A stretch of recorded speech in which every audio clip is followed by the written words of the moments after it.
honored to have you with us. We would like to have a few words of blessing from you for this program. Thank you, Dr. Asha Jain, for these kind words.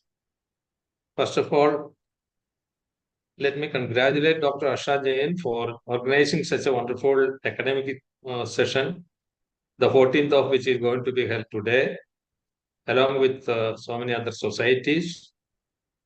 The developments in medicine is so fast that none of us can really follow them without really spending time, which we don't have much of it.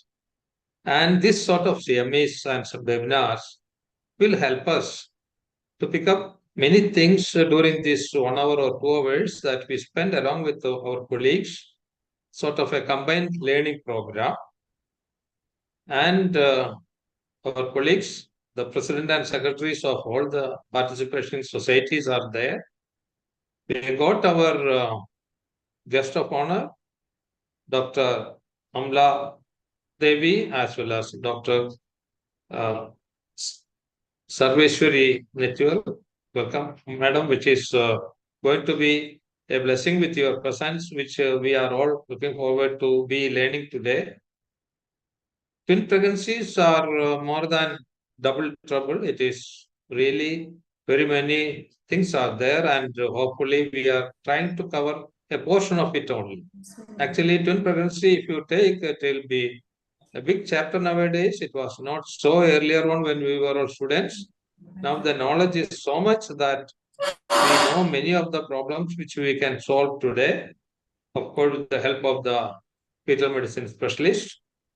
And the incidence of multiple pregnancies on the increase with availability of very effective inducing agents, ovulation inducing agents, as well as because of the ART procedures. So we are all eagerly waiting to listen to the respected speakers from various parts of our country. And I thank once again all of you for making me to be there with you for this wonderful program. Thank you, Dr. Asha, and congratulations for holding such a interesting programs and continuing. Thank you so much, sir. You have done so much work on GDM. And if you're going to be here, you can give your inputs on the case of twins with GDM.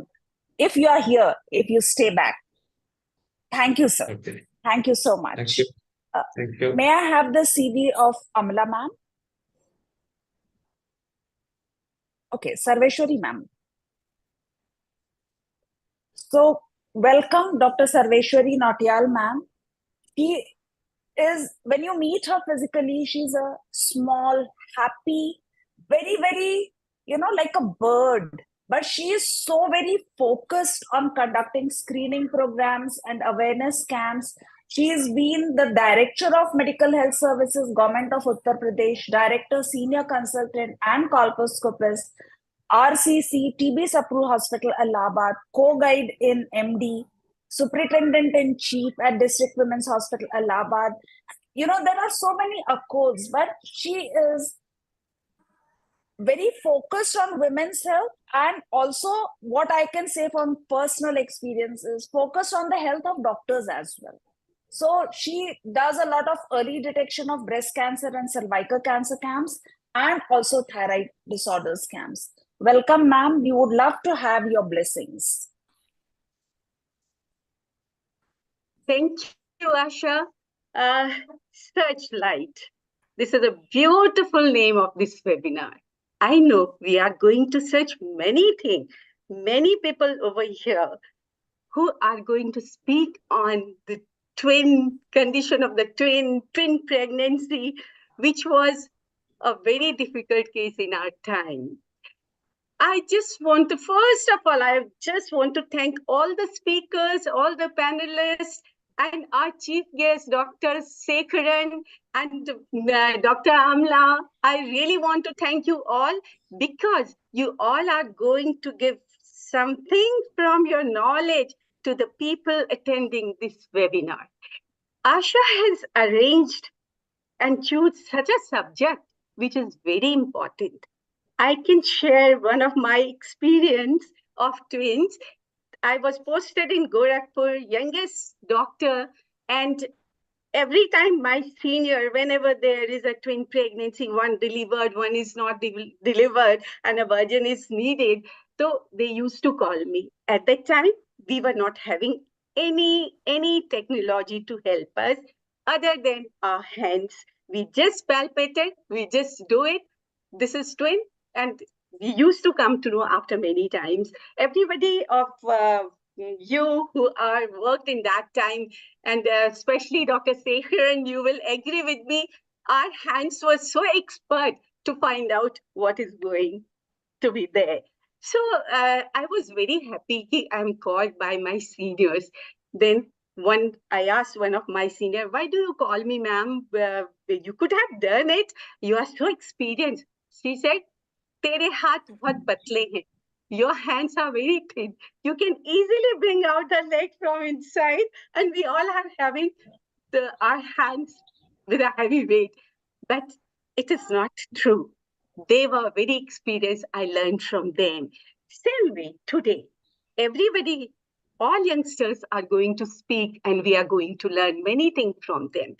One thing I want to state here, technology has brought a big change in our management. So, diagnosis, managing, and management. I'm really owed to my anesthetists who encourage us to go for a painless delivery. They were giving epidural anesthesia. We were doing this. In that case, if there are twin delivery, it was very easy to manage. So, Asha, you are doing such a good work, and you have chosen such a good speaker. I never wanted to leave this webinar, but I may go for a live CME at 6 o'clock or 6:30. Till then, I'm here. I just want to listen all of them. And one thing I want to give my best wishes to this webinar. This is a turning point in the management of the twin pregnancy. Here, I just want to mention one thing. I have met Asha many times in conferences, and I came to know she's a person who is full of knowledge. And I know she's going for an election. We can say election or a nomination.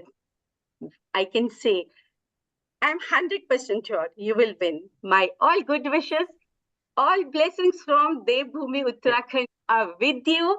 And I believe with the blessings of all the seniors, you are going to win, and we are going to have a good chairperson in the Society of Food and Medicine, and that's all. Thank you so much. Thank you for giving me this opportunity to meet Dr. Sekharan, Dr. Amla. Many of them, Alok, Minu, and so many, and my own Radhika Raturi and Manisha, and they are very nice, and Anshu Kakkar.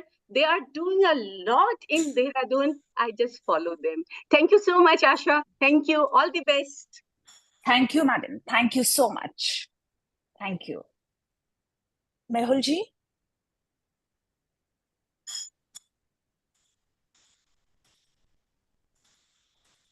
So, it is again a privilege to welcome Amla Devi ma'am, who is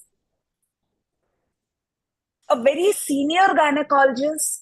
I spoke to her long back, 4-5 years back, and she has always been kind enough to accept any invitation that I may give her, and always present. So she did her MBBS in 1965 from Tirunelveli. She joined medical services in 72, retired as joint director, project officer at DFW Chennai. She is the managing director of Annai Perimbam Hospital at Dindigul, founder secretary of Dindigul Obstetric Gynec Society, then the secretary. Currently, she is the president of Dindigul Society for the last 12 years. So, she is the president of Makkal Ottumai Media, Medai. I actually don't know what it means, but I would love to hear from her what it is. She has a lot of awards and honors. She's published books, and her fields of interest are adolescent health and women empowerment. Welcome, ma'am. Thank you for agreeing to be here, and we would love to have blessings from you. Good evening. Good evening to all who are participating in today's program. Regards and namaskars from Dindikal Obigain Society. Feeling proud and honored to be the guest of honor in the Searchlight 14th webinar. So my special thanks to Asha Jain, for she had only invited me for this program. My salutes to Dr. Shekaran, R.K. Shekaran, and then for my colleague who is also this guest of honor and the convener. My best wishes and regards to everybody who is participating as speakers, chairpersons, and Asha Jain being she is the project director Searchlight webinar and moderator for today's panel who had invited me for this program. So it is a focused series of topics of today's everyday relevance delivered by experts. Today's webinar will be focused on updates in twin pregnancy. When I was doing my PG in 1979, there was a case of twins. First one was a vertex I had delivered. I was a PG at that time. The midnight this happened and the assistant was sleeping in a duty room. Over enthusiasm and being a PG, I can do it with a confidence. Just I saw that the second one was a transverse lie. I just ruptured the membranes and I was delivered the baby. But I didn't put it in case sheet. But one of the assistant asked me, what did you do? I said, I did a podalic version. Why you have done it without taking it to the theater? I said, the membranes fully, the cervix was fully dilated, membranes was bulging, the babies of small size. So I was able to do it. But nowadays, I think nobody will be allowed to do that, no, unless the seniors thing. That was lot of things we were able to do it in those days because of the government restrictions, as well as the more number of complications, more number of these twins occur due to the later age of marriage as well as ART. But my one simple and humble request is that this type of topics should be extended to the people and doctors as well as the paramedical people who are working in the rural areas and the periphery also, because in teaching institutions we will be learning more and more every day. But the complications, actually the number is increasing, preterm delivery is also increasing, PROM is there. Due to that, the neonatal morbidity as well as the maternal morbidity and mortality is also increasing due to this type of twins. And there are 3 sessions. It's very lovely to see that first trimester, what is the evaluation you should do and how to advise. And then the second trimester, what is the evaluation and what is the counseling you should do for the patients. Once she becomes pregnant, it is a duty of the obstetrician to convince her that this is not lead to any complications. As soon as you follow the instructions of the gynecologist whom you are consulting.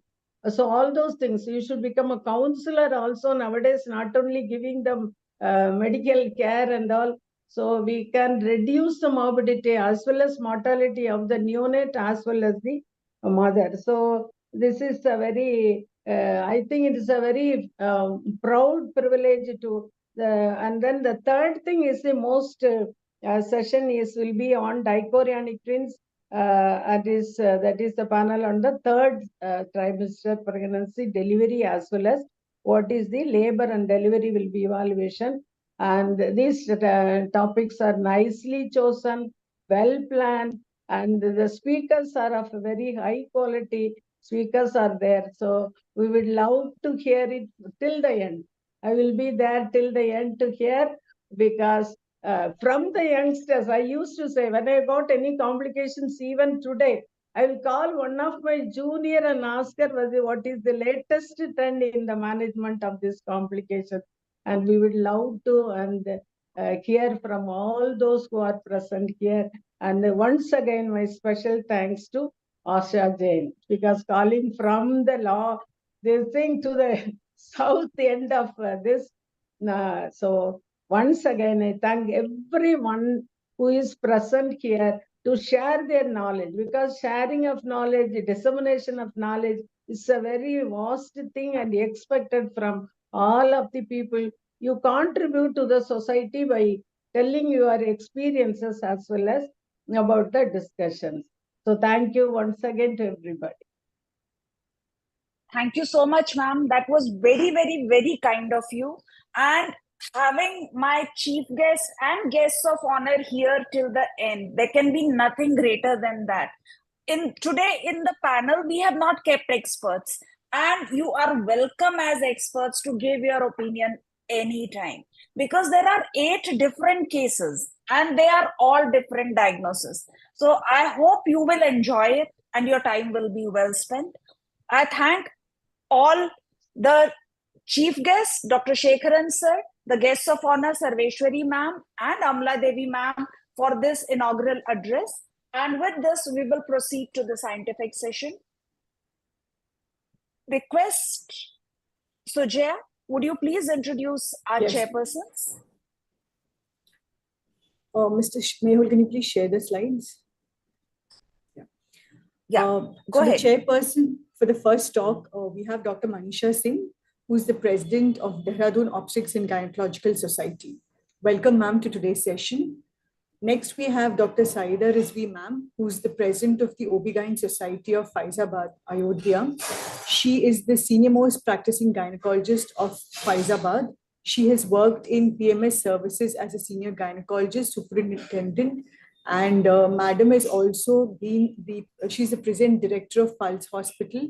She's conducted many CMEs. She's played an active role in detection of high-risk pregnancies. She's also been a recipient of Hospital Administration and Maintenance Award.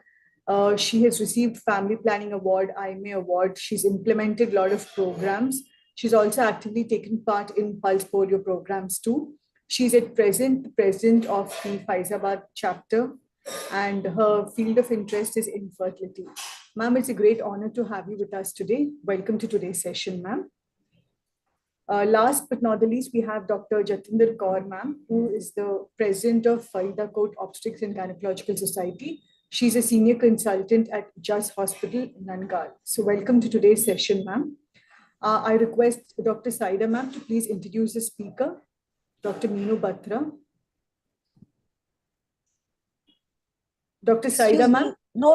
The first speaker is Dr. Alok Vashne. Alok Vashne. Alok Vashne, sir. Can you please change the slide, Mr. Mehul?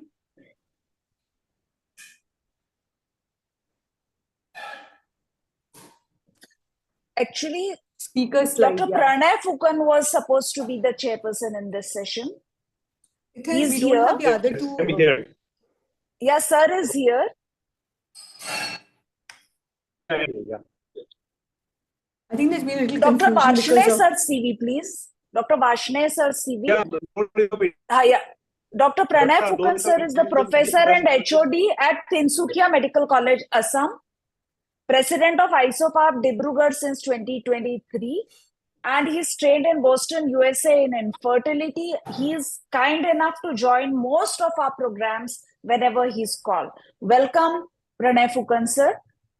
And so for this session, we have Dr. Niladri Sen, who's the DGO DNB faculty, senior consultant of Durgapur Government Hospital, state trainer of CSCPA, president of Durgapur Society, and ex-secretary of Durgapur Society. So these are our Dr. Saida ma'am, Pranay sir, and Niladri Sen sir will be our chairpersons. And may I have the CV of Dr. Alok Vashne sir? Yeah. So over to you, chairpersons. Saida ma'am, would you please take this?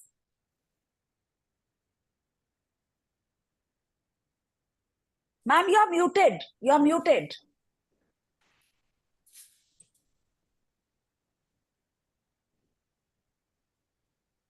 Ma'am, now you're audible. Yeah. Can you hear me? Yes, ma'am. Yes, ma'am. Uh, First of all, let me thank Dr. Asha Jain for inviting me as a chairperson in this Searchlight webinar. Uh, uh, the name itself is so brilliant and bright. There is brightness everywhere. I must introduce Dr. Alok Varshne, who is MBBS, who did his MBBS from New Delhi, UCMS, New Delhi in 1996, MD Radiology, Safdarganj Hospital, New Delhi 2000 in 2000, and DNB also in radiology in 2000.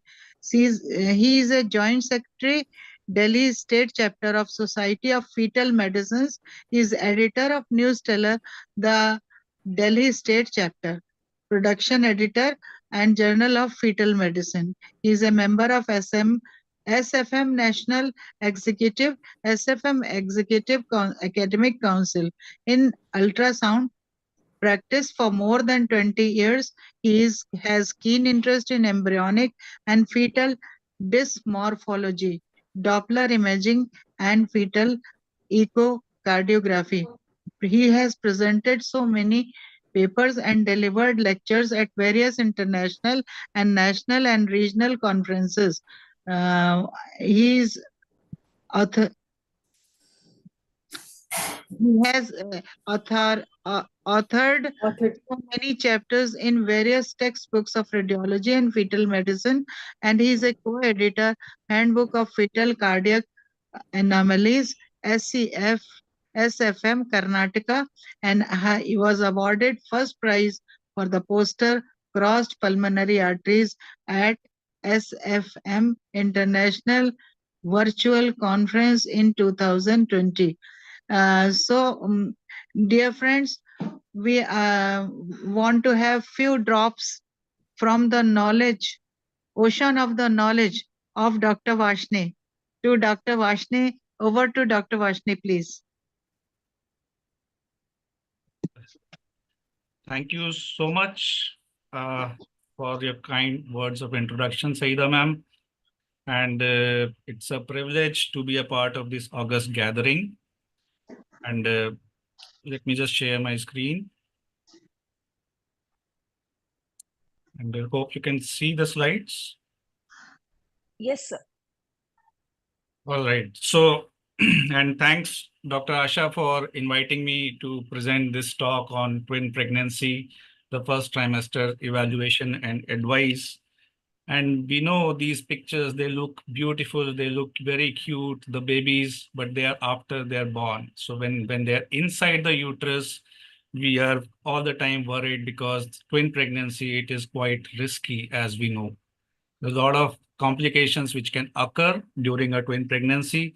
And this is because that unlike the other species, for example, the dogs, they can have multiple pregnancies, but the primates, the chimpanzees, gorillas, and the humans, the evolution has occurred and the uterus is not designed to carry more than one passenger at a time. And which is why the foremost complication which we see with twin pregnancy is the preterm birth. And then because there are two of everything, then there are more malformations, more chromosomal abnormalities. And then, of course, there are complications which are due to a sharing of the placenta, the TTTS, TAP, STRAP, and selective fetal growth restriction.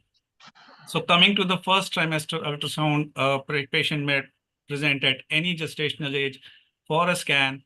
And it's our duty to identify whether it's a single pregnancy or a multiple pregnancy. Are the fetuses, they are normal, are they live, or if there are any abnormality. And what is very, very important is that we need to identify whether it's a dichorionic pregnancy or a monochorionic pregnancy. And this we can usually be able to accomplish when at 11 to 14 weeks of gestation. And at this gestational age, we also need to assess what's the risk for aneuploidy. Is there is a chance of developing a twin-to-twin transfusion syndrome or preeclampsia. Now, out of all the parameters that we measure, we assess, the determination of chorionicity and amnionicity, that's the foremost importance.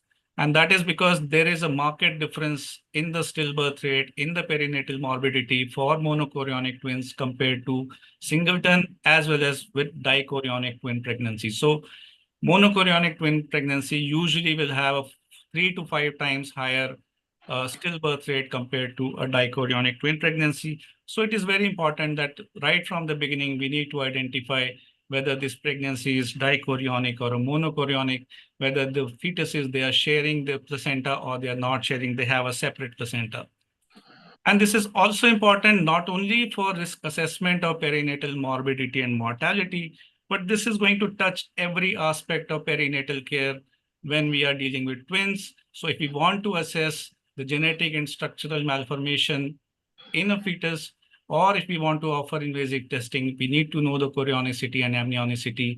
When we want to manage the discordant abnormalities, we offer selective feticide. We need to know whether it's a monochorionic or a dichorionic twin pregnancy. And the ultrasound assessment is the way we can identify whether it's a monochorionic or dichorionic pregnancy, and this is most accurately assessed in the first trimester. So if less than 10 weeks, it is actually very easy. The number of gestational sac corresponds to the chorionicity of the pregnancy. And the number of the yolk sac, it corresponds to the amnionicity. There can be some rare exceptions, but by and large, this holds quite true. So when we see an image such as this in the first trimester, early part of the pregnancy, we are seeing 2 gestational sacs. We know we are going to have a dichorionic twin pregnancy. And in my opinion, out of all the examinations, ultrasound examination we are going to do throughout the gestation in this pregnancy, this is the most important image of all. When I see this image, when there's a confusion later on at 20 weeks, 30 weeks, I can go back to this image and see, yes, there were 2 gestational sacs. It's a dichorionic pregnancy. It's not a monochorionic pregnancy. So it is, if you're doing your scan, if an obstetrician is doing a scan, if an infertility specialist is doing the first scan, always document that there are 2 gestational sac or a single gestational sac. Very, very important.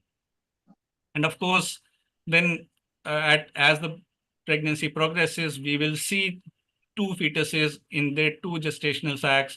They will be surrounded by their own separate amniotic sacs all around them. In monochorionic twin pregnancy, there is 1 gestational sac, which is going to give rise to 1 placenta. So typically, we can see sometimes a single gestational sac with 2 yolk sacs, or single gestational sac will have a single yolk sac. So this is virtually, you cannot distinguish that this is a singleton pregnancy or a monochorionic monoamniotic pregnancy.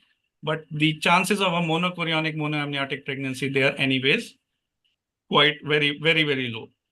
But if we wait a little, we call the patient back, and at 7, 8 weeks, 9 weeks, we can see that there are 2 fetuses inside a single gestational sac.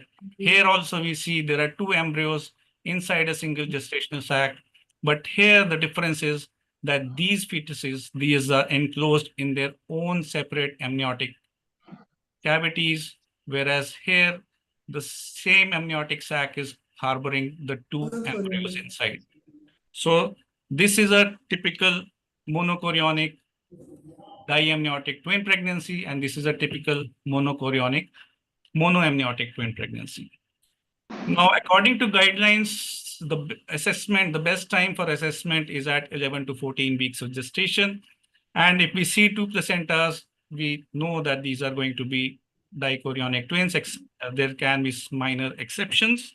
But when we see a single placenta, we need to look at this intertwin membrane, the membrane which is separating the 2 twins, whether it is present or absent, how its base appears, and what is the thickness of this membrane. So with dichorionic twins with fused placenta, we see this twin peak or lambda sign, which is nothing but insinuation of the placental tissue in between the membranes, and this gives us a triangular appearance, which is known as the twin peak or a lambda sign. This is a sign of dichorionic twin pregnancy. Very important to see in the first trimester itself, because at that gestational age, it is 100% accurate, can identify the dichorionic twins. But as the pregnancy advances, this twin peak sign is going to get lost.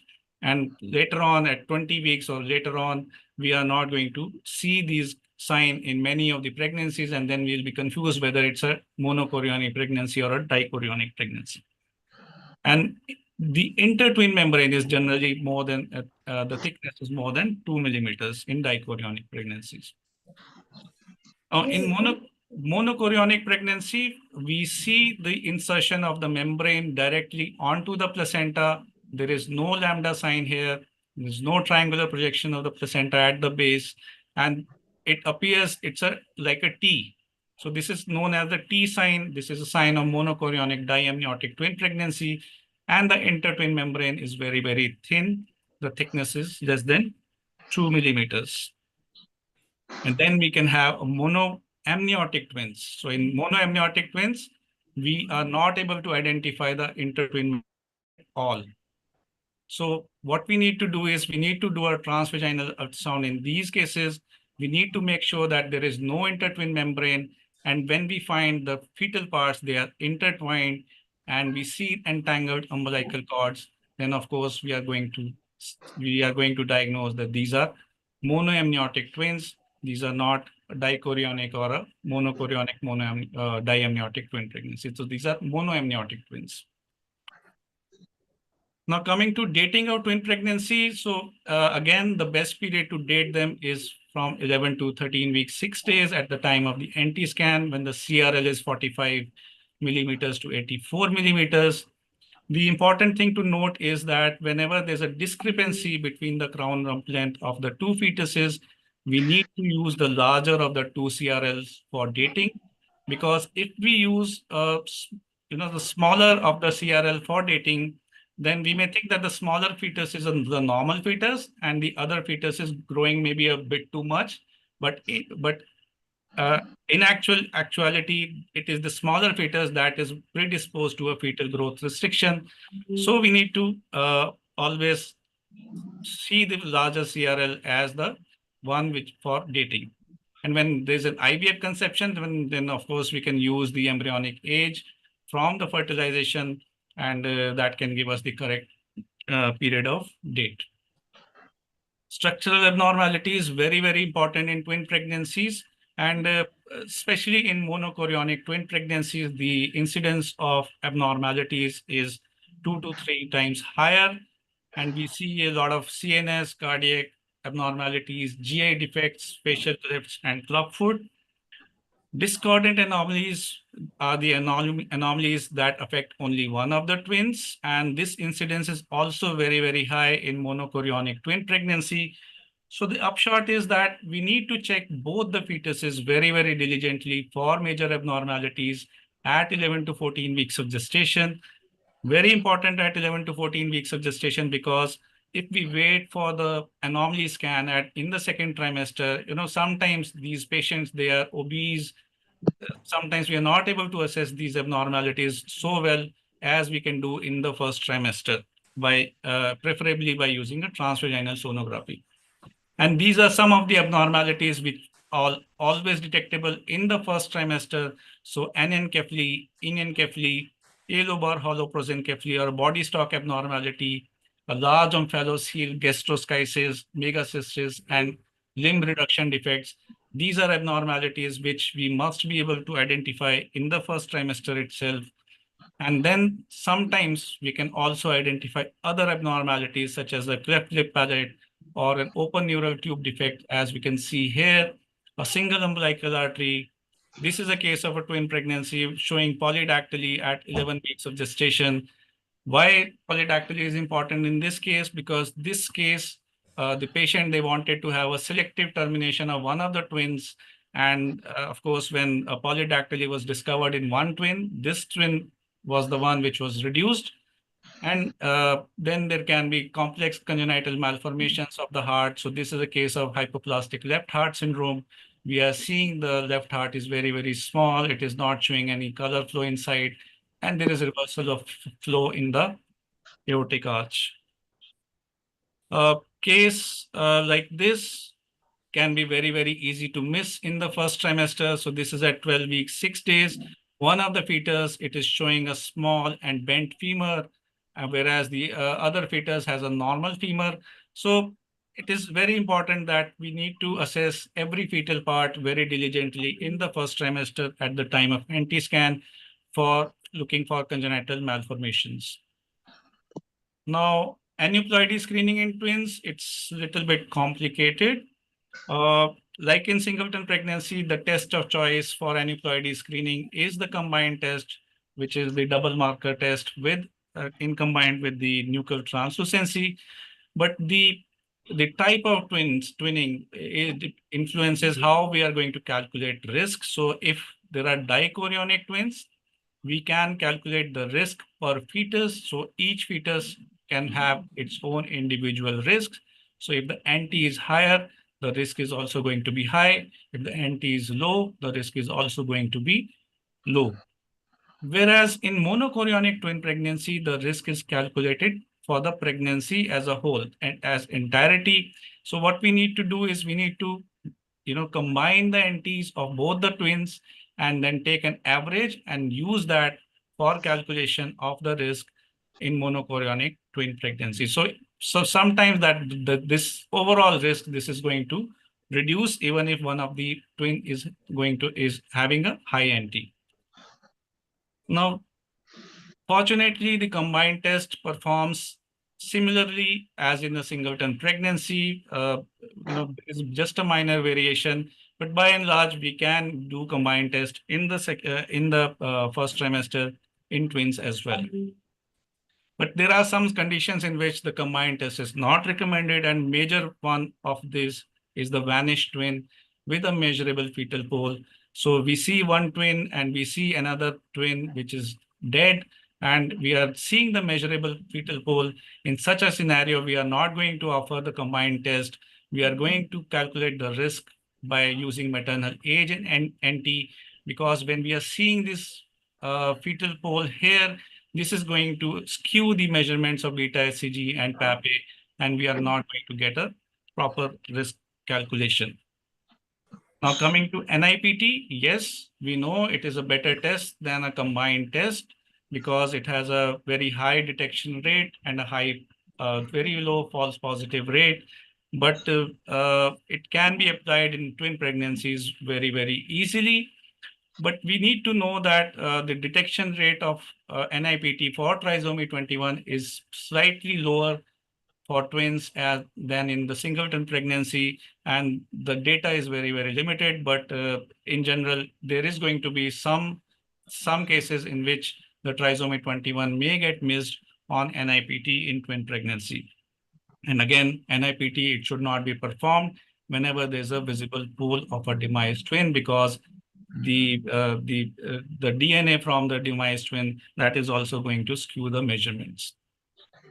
So invasive prenatal testing in twins. So we need to offer this test very carefully in twin pregnancies because the invasive testing, it carries much, much greater risk in twins compared to singleton pregnancy. There's a very high loss rate compared to singleton pregnancy.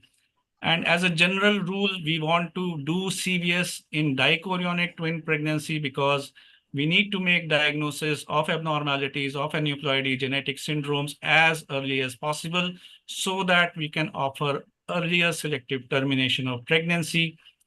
But in CVS for dichorionic twins, we need to sample both the placentas.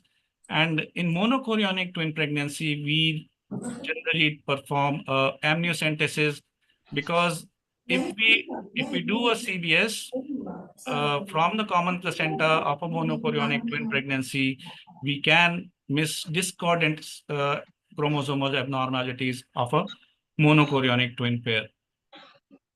What about selective feticide? So we have detected abnormalities on the ultrasound or in genetics.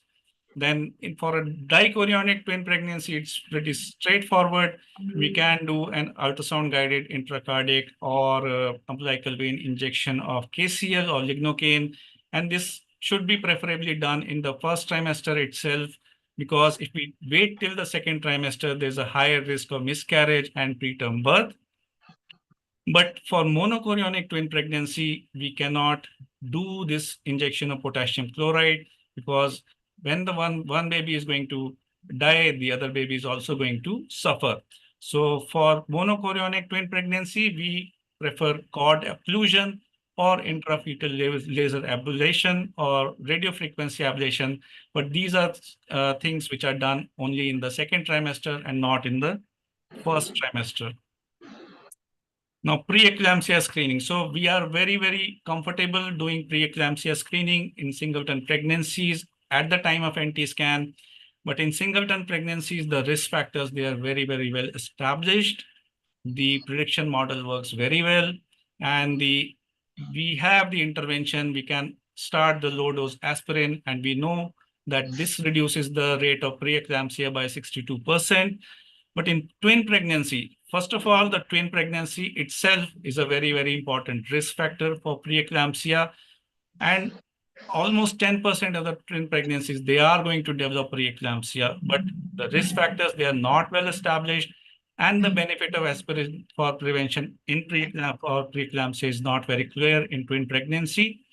So there is, we can do this first trimester screening for preeclampsia in twins by using the same protocol that we use for singleton pregnancy, but with some minor modification. So we do not use PAPE, we use PLGF instead.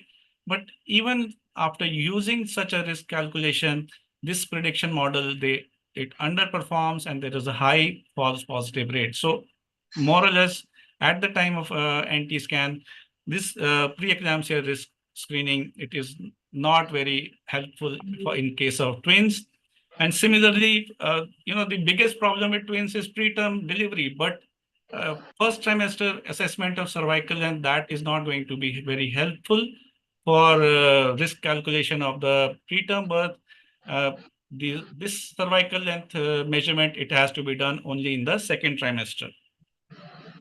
But when we do a transvaginal ultrasound in a twin pregnancy, sometimes we can pick up this kind of abnormality. So this vessel, this umbilical vessel, this is inserting at the internal os. This is vasa previa. So the chances of vascular abnormalities like a filamentous cord or a vasa previa, they are much higher in twin pregnancy. Now, the last segment is about the complication in monochorionic twin pregnancy.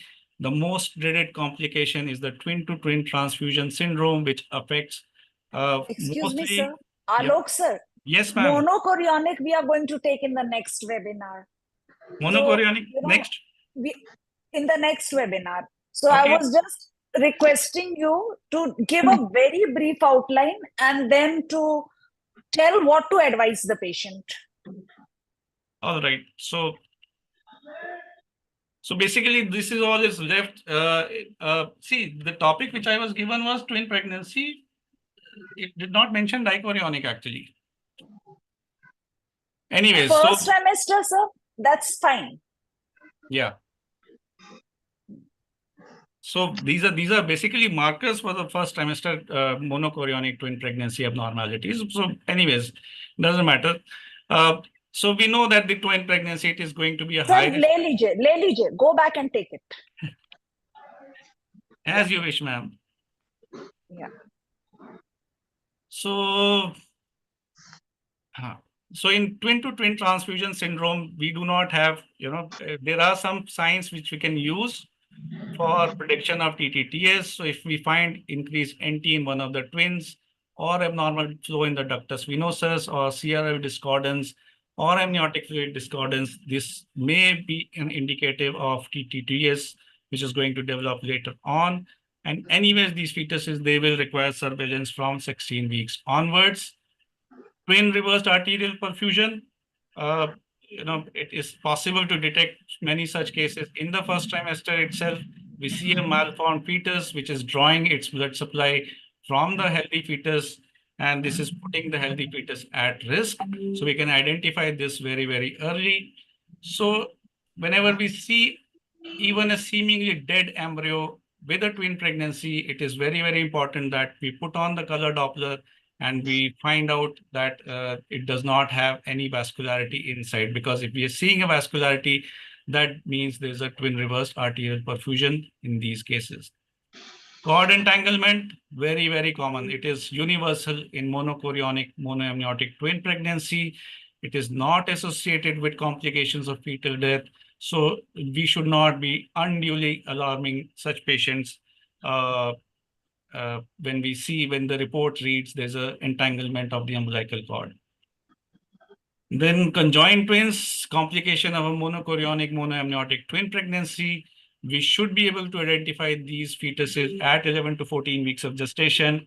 And in fact, in my practice, we generally identify them at the embryonic stage. So this is a thoracomphallopagus twin, and this is a dicephalous conjoined twin. We see a single body with two heads, single umbilical cord. So these are complications which are unique to monoamniotic twin pregnancy. When to suspect conjoined twins? If these fetuses, they lie very close to each other and they assume a parallel head-to-head position, then we need to see that there's a distance, there's a gap between the two fetuses. Because whenever we see there are two fetuses, the first question the patient is going to ask, are these conjoined twins or not? So make sure that these are not conjoined twins. So we know this is a high-risk pregnancy. It requires specialist care. And if somebody is not comfortable dealing with a twin pregnancy, it's best to refer to specialists who can handle a twin pregnancy. Out of all the parameters, we need to determine what is the chorionicity and amnionicity, and this should be done as early as possible. The monochorionic twins pregnancy, they are at much higher risk for complications, and they need to be followed up very, very often. And Dr. Meenu is going to cover that. Morphological assessment for aneuploidy screening, this should be done at 11 to 14 weeks of gestation. And the pre-eclampsia screening and screening for preterm birth, these are not effective for twin pregnancy. And that's all. Thank you so much. Thank you, Dr. Vashni. Thank you so much for giving such a informative and juicy lecture.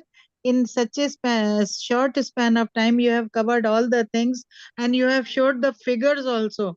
It was really amazing. Can I ask you one question? Yes, ma'am, please.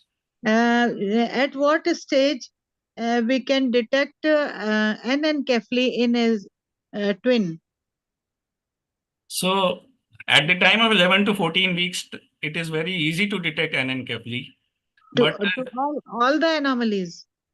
Anencephaly, yes, it can be detected because at that gestational age, the skull bones, they are ossified. And if we see the head shape in anencephaly, it is going to appear very irregular, whereas the normal head is, rounded shape. But in my practice, let me tell you, I diagnose generally anencephaly at 8 weeks. At 8 weeks? Yes. That's what I want to know. Dr. Yes. Pranay, sir? Doctor? Pranay Fukan, sir? Pranay, sir? Alok, sir, there is one question for you. Yes, ma'am. Somebody has asked on YouTube that when you are measuring the NT and the CRL, do we have to measure them individually or not? And whether to take the average or the individual one? And which one is to be taken as standard? You've answered that, but actually they want to know that again. So the nuchal translucency is measured for each fetus. And we have to take the standard plane in which we are measuring the NT. For dichorionic twin pregnancy, for risk calculation, we are going to use them separately for risk calculation. So if the NT is high, the risk is going to be high. If NT is low, the risk is going to be low. But for a monochorionic twin pregnancy, we are going to use both the NTs and we are going to add them and then divide them by 2. That means we are taking an average NT. And then we are going to combine them with the serum biomarkers, and then we are going to arrive at as a risk for the pregnancy as a whole. Thank you, sir. Thank you, sir, for that clarification, and also to take the CRL of the bigger twin. Yes, the CRL, yes, we are going to use the CRL for bigger twin for calculating the gestational age. Thank you, sir. Thank you so much. Pranay, sir, you want to say something? He has disappeared again. Means he's there, but I cannot see him. So I think we proceed to the second lecture. The chairpersons have already been introduced.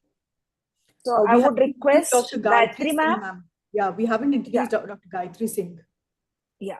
Yeah. So, yeah. Go ahead. Madam is a senior consultant at Dr. Jyotir Bhushan Institute of Medical Sciences in Jharkhand. Ma'am has completed her MBBS and DGO from Patna Medical College Hospital. She's presently working as a senior consultant at Dr. Jyotir Bhushan Institute of Medical Sciences, and she's a present president of Dhanbad Obstetrics and Gynecological Society. She's been the past secretary of the same, and she's an ex-CMO of the Central Hospital Dhanbad. And her special interests have been adolescent health, high-risk pregnancy, gynec and endoscopic surgery. Dr. Gayatri Singh, ma'am, I would please request you to introduce the speaker, Dr. Minu Batra. Dr. Gayatri Singh, ma'am. Ma'am, you're muted. Gayatri You're ma'am, muted, you're ma'am. muted. Could you please unmute yourself? Hello, Yeah. am I audible? Yeah, now you're audible, ma'am, please. Yes, sir. At the outset, I would like to give thanks to all the organizers, Dr. Asha Jain, ma'am, our this program director, our convener, and all the, my regards to all the chief guests and the guest of honors, and all of you. I would like to give thanks for giving me this opportunity. Now, I would like to introduce our esteemed speaker, Dr. Minu Batra. She is a teaching faculty, FBN High Risk Pregnancy and Perinatology Fellowship Training Program at CIMAR, teaching faculty at PG Training Program at SRMC Chennai, RE Focus Trichur. Her areas of interest: obstetric ultrasound, prenatal diagnosis and therapy, and genetics, fetal genetics. Her notable achievements: she has been awarded Ashok Mukherjee Reward at AOCR 2018 Mumbai for the best paper retrospective analysis of outcome of intrauterine transfusion done for fetal anemia, a single center experience. She has also presented paper at the World Congress on USG in Obstetrics and Gynecology 2013, Sydney, Australia, and 2019, Berlin, Germany. She is a secretary, Society of Fetal Medicine, and as well as executive committee member. She has been executive committee member, IFUMB. She is the vice president. She has been the vice president, Kerala chapter of SFM. Her publications are various publications in national and international journals, and her presentations are faculty at various national and international conferences. So you are such a learned, so much of important positions and achievements you have, ma'am. Dr. Minu, ma'am, I am really very lucky to introduce you, and I am welcome you, and I would like to invite you for your talk. Please, thank you. Over to Dr. Minu. Thank you so much, ma'am. I'll just share my screen.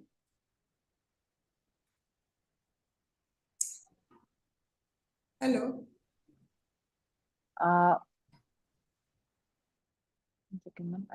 Your screen is visible. You need to make it full screen. Yeah, just a second.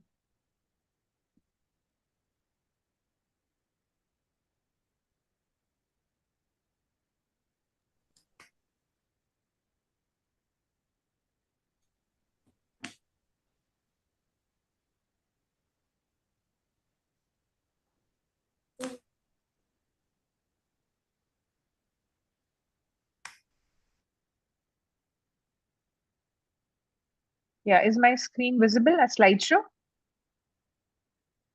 Yes. Yes, Dr. Minu. Yes. Thank you, ma'am. Thank you so much for the opportunity, Asha ma'am.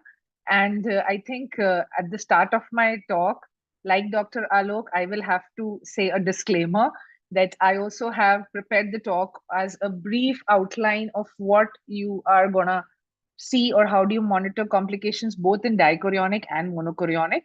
As you have mentioned, I will try to keep monochorionic as brief as possible.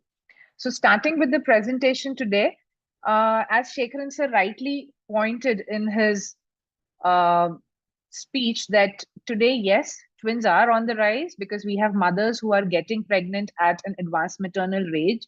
And because of that, they end up undergoing various types of ART treatment, because of which we have a higher incidence of twins.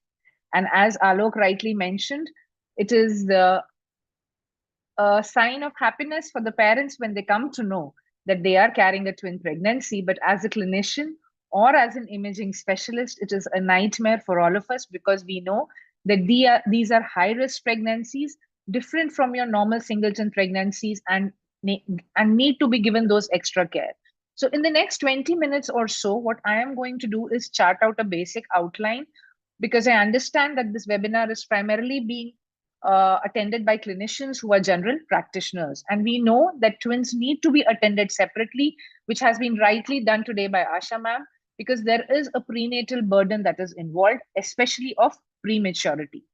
So going back to the basics first, we know that when the separation of the morula happens within the first 4 days of gestation, we end up getting what is called a dichorionic pregnancy. But if the splitting happens later on, that is within the first 7 days, we get something called as monochorionic diamniotic pregnancies. And when the splitting happens after 7 days, we get what is called as a monochorionic monoamniotic pregnancy, the delayed splitting of which further can sometimes lead to conjoint twinning. So we all are aware of this basic, and we have studied this right from our MBBS days. Now, what is also important for us to understand as clinicians is that on ultrasound, it is only the chorionicity that we can judge. We cannot give you any information as far as the zygosity is concerned.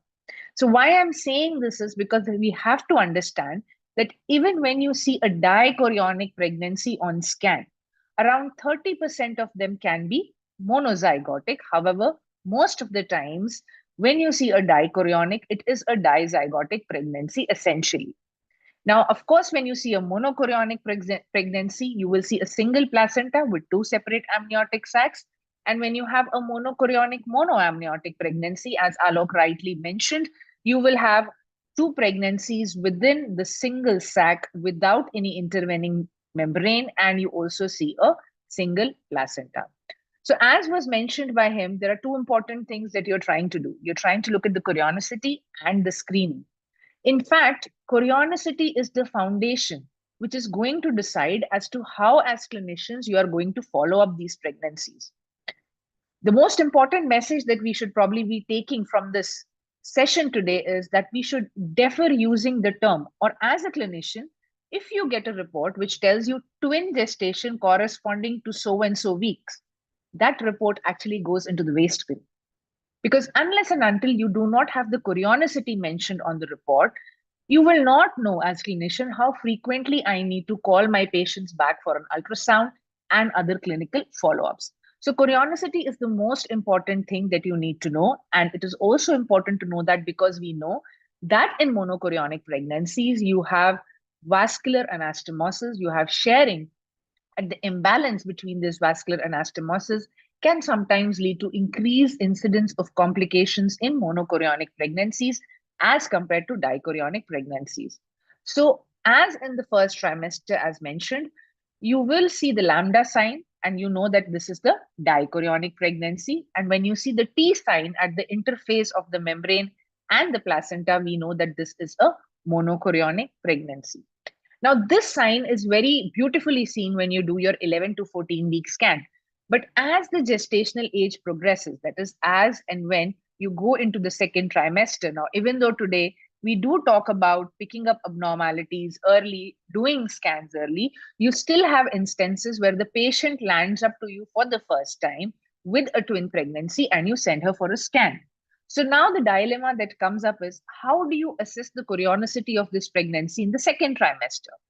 So then what you do is, rather than just looking at the lambda and the T sign, you try to look at the number of placental masses. So like here, you can see sometimes a good lambda sign in dichorionic pregnancies, but sometimes you will not be able to appreciate it that well. So you look at the placenta implantation. So we know that if the placenta is implanted at two different places, you have an anterior placenta in one of the fetuses, a posterior in another one, you know that this is essentially a dichorionic pregnancy. And also you can look for a discordant fetal sex, which is commonly seen in a dichorionic pregnancy. Monochorionic pregnancies are generally same gender fetuses. Now, even after seeing all this, if you still are not able to make out the chorionicity, the best thing here that we can do is in second trimester, if you're not certain about the chorionicity, please classify them as monochorionics and monitor them as a monochorionic pregnancy rather than just being overconfident and leaving them unmonitored.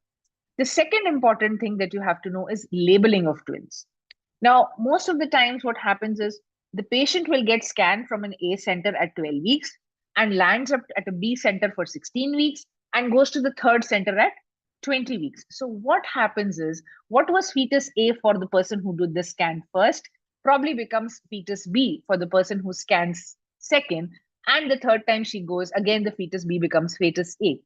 Accurate labeling of twin gestations is very important because you want to measure this growth of the baby in the serial scans accurately, and then only you can understand how is the growth trajectory of that particular fetus. Also, in conditions where you want to do an invasive test, say an amnio, you want to label the twins correctly because, and you also want to sample the correct twin. Also, in cases when you have one of the twins with growth restriction or a structural abnormality, you want to pass on this communication correctly to the neonatologist who is going to conduct the delivery. So labeling of twins is very, very important on ultrasound.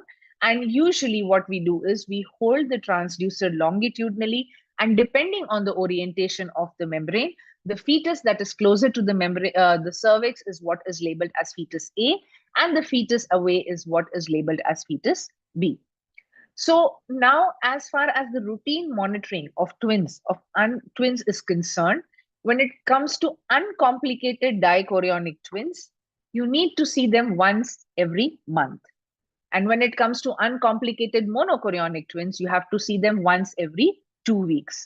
So for dichorionic twins, after your 12-week scan, you will see them for a fetal well-being scan at 16 weeks. And then you call them for a 20-week scan where you will look at their anomaly, you will look at the growth of the baby, you will assess the liquor, and you will also look at the cervical length. Now, if all this is normal, we know that this is an uncomplicated dichorionic pregnancy. These pregnancies can be followed up on a monthly basis where you can routinely look at their fetal growth, the Doppler, and the Liker volume. So this is the flow chart which we all can follow when it comes to monitoring of an uncomplicated dichorionic twin pregnancy. Whereas when you come to monochorionic pregnancies, after they have had a 12-week scan, the next visit is going to be at 16 weeks. And from 16 weeks onwards, you are going to follow them at 2 weekly intervals. Again, at 16 weeks, you do a fetal growth assessment along with their Dopplers, which includes the DV and the umbilical artery. At 20 weeks, you will do an anomaly screening, a growth assessment, fluid assessment, and cervical length assessment. And then every 2 weeks, you will call them for Doppler surveillance. And if the growths are okay, the growth measurements can be done on a monthly basis, but every 2 weeks, you have to do Dopplers.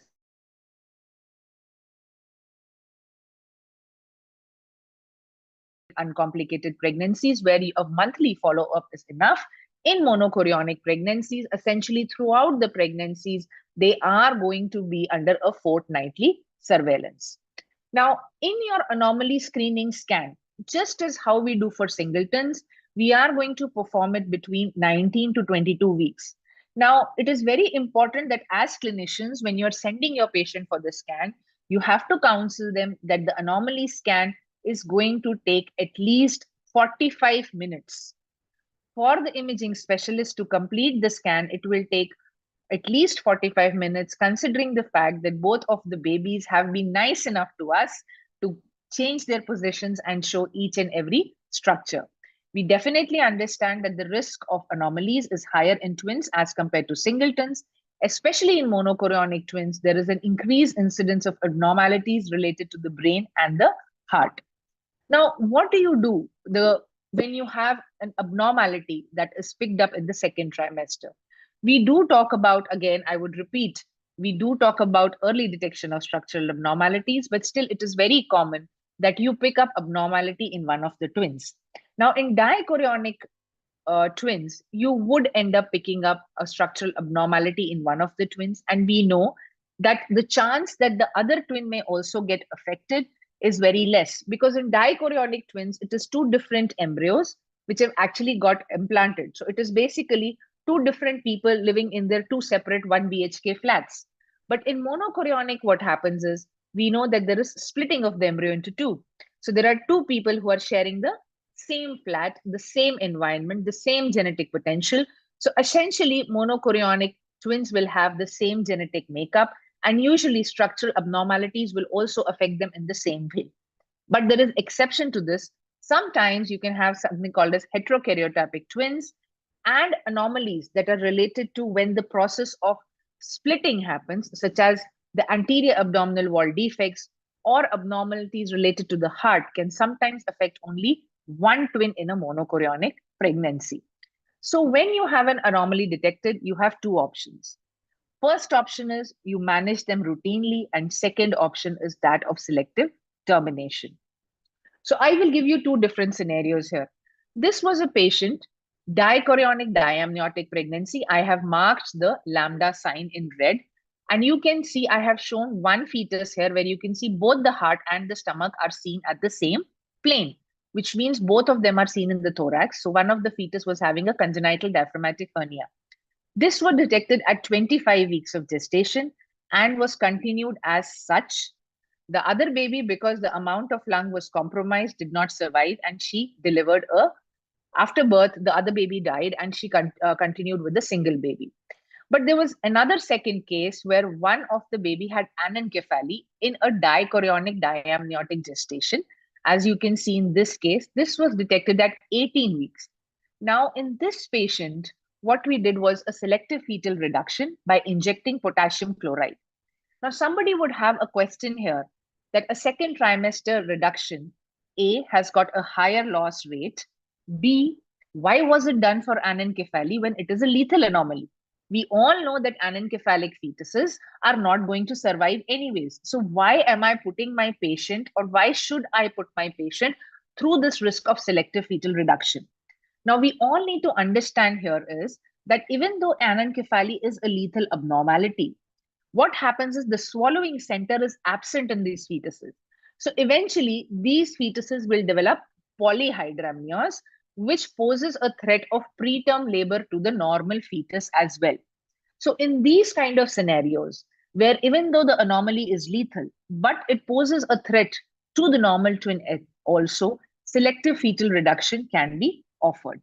Now, in dichorionic twins, the procedure is slightly simpler because all you need to do is inject potassium chloride directly into the heart, as you have seen in this video. But in monochorionic pregnancies, it is a little more complicated. If you have to do a selective fetal reduction, your options include intrafetal laser ablation, cord occlusion, or radiofrequency ablation. Now, I'm not going into the details of this, but what you will choose will depend on the kind of discordant anomaly that you are seeing and the gestational age at which you are going to see it. Another important thing that we have to do when you do a anomaly screening scan is to assess the cervical length. And mind you, whenever the cervical length is being assessed, it has to be done on an empty bladder using a transvaginal scan. Transabdominal scanning should not be used for assessing the cervical length, and the cutoff is usually 25 millimeters at 18 to 24 weeks of gestation. Now, this is said to be a moderate predictor of preterm birth, less than 34 weeks of gestation. And even though the positive predictive value is low in asymptomatic women, this is the only way we can screen these patients for cervical length. Another important thing that we are worried about now, how do you know whether a twin pregnancy is complicated or not? One we talked about was structural abnormalities. Now we would talk about growth discordance. So when do you say that there is IUGR in one of the twins? When you find that the estimated fetal weight of one of the twins is less than the 10th percentile, or you find that the inter-twin estimated fetal weight discordance in the scan report is more than 25%. Now, when you find that and the Dopplers are normal, these fetuses now will be put under growth surveillance fortnightly rather than every monthly, as we said earlier, for uncomplicated dichorionic twins. So the easiest way, even if you do not remember these numbers, is to look at the growth charts. To assess growth, the most easier way that you can assess the growth of a fetus or even in twin pregnancy is to look at their growth charts. So anybody who would look at it would, at this growth chart, would understand that you look at the growth chart of fetus A, it is following the growth trajectory, which is the blue line. But if you look at the green line, which is the growth trajectory of fetus B, it is falling down. So looking at the growth trajectory itself, I know that one of the fetuses is going into growth restriction. But in dichorionic twins, whenever you pick up growth restriction, the next question that comes as a clinician in your mind is, now how frequently should I send her for scan? How am I supposed to monitor? So in dichorionic twins, things are comparatively simpler because all you need to do is you need to put them on Doppler surveillance based on your protocol and the FGR staging that you follow for singleton pregnancies. I am not going into the detail of the FGR staging in singleton pregnancies, but the monitoring would be same. And the second decision dilemma that you get is, when do I decide to deliver this pregnancy? Because suddenly at 26 weeks, you tell them one baby is not growing well, and the patient comes to you and tells that, aisa karo, dono ko hi nikal lo. No, we should not do it at that point of time, because at 26 weeks, if you do it, you are also putting the normal growing twin at the risk of preterm delivery, prolonged NICU stay, and associated complications. So what should be your cutoff? Your cutoff to make that decision is 32 weeks. Now, if till 32 weeks you find that the growth restricted fetus is also having essentially normal Dopplers, you can decide, take a delivery decision after 32 weeks to save both. Because we know that after 32 weeks, we are going to get good outcomes for essentially both of the fetuses. But if before 32 weeks you have severe early onset IUGR with severe Doppler changes in the smaller fetus, we should always defer to make a delivery decision, because you're also going to pose the threat to the normal fetus as well. And whenever you see pictures like this, do not worry, because even though here you see in this case, look at the growth trajectory of fetus A, which is in blue, it has been going down, but their Dopplers were essentially normal. And therefore, if you look at this particular chart, we were able to take this pregnancy up to 34 weeks of gestation. And even though there was a discordance in the growth velocities, both the babies are today doing fine. In dichorionic twins, you will always see a growth trajectory difference. So for you to understand that, if you look at line green and line B, they are apart. You see the line blue, which is the growth of fetus A, is actually below the 5th centile. That is below the lowest line. But as long as both of them are following their own growth trajectory, we are not worried about growth restriction. These are two different people living in two different rooms with two different environments. But as long as they're able to follow their growth trajectory, we are not worried. As opposed to this case, we know that there is a fall in trajectory, and therefore we need to follow them up and keep them under close surveillance. And therefore, depending on the stage of IUGR that you follow in singletons, you will increase the frequency of surveillance. Now, in monochorionic twins, in monochorionic twins, also you can have selective IUGR, which is basically because of discordant placental territories. So the baby that has got a smaller placenta is going to be smaller, and the baby that has got a larger sharing is going to be growing well. So you will see a picture like this. You will get a scan report. There is estimated fetal weight discordance.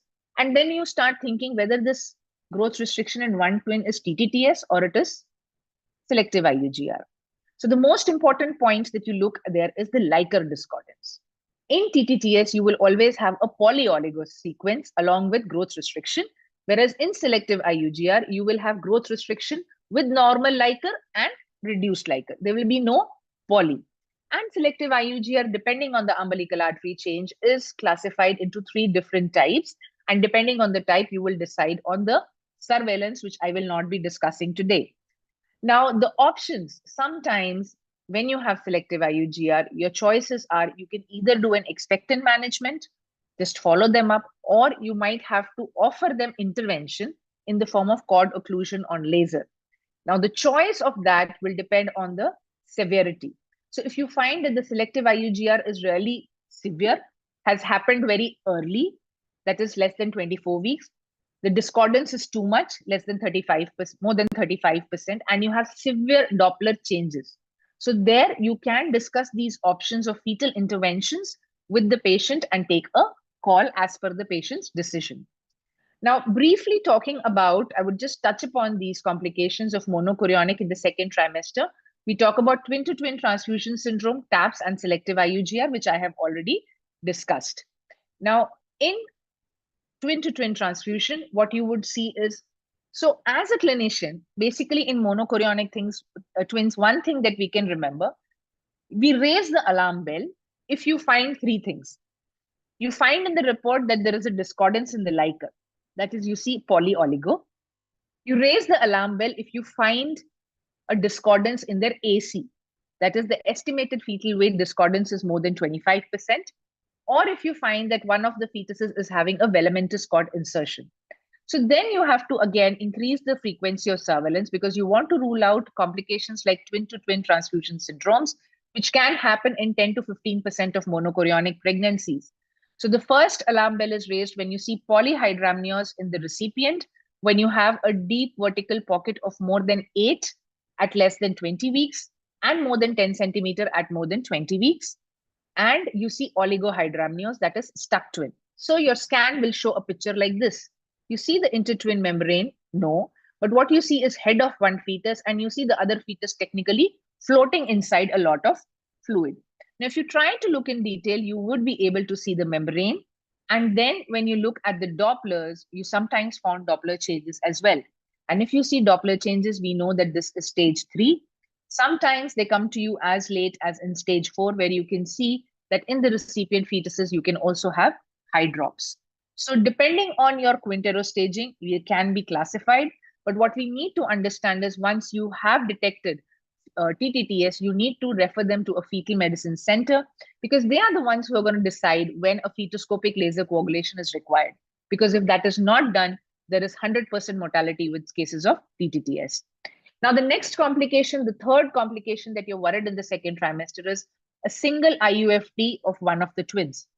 Now, when it happens in dichorionic twins, we are essentially not worried. The only risk that probably as clinicians we all worry about is whether there is any increased risk of DIC.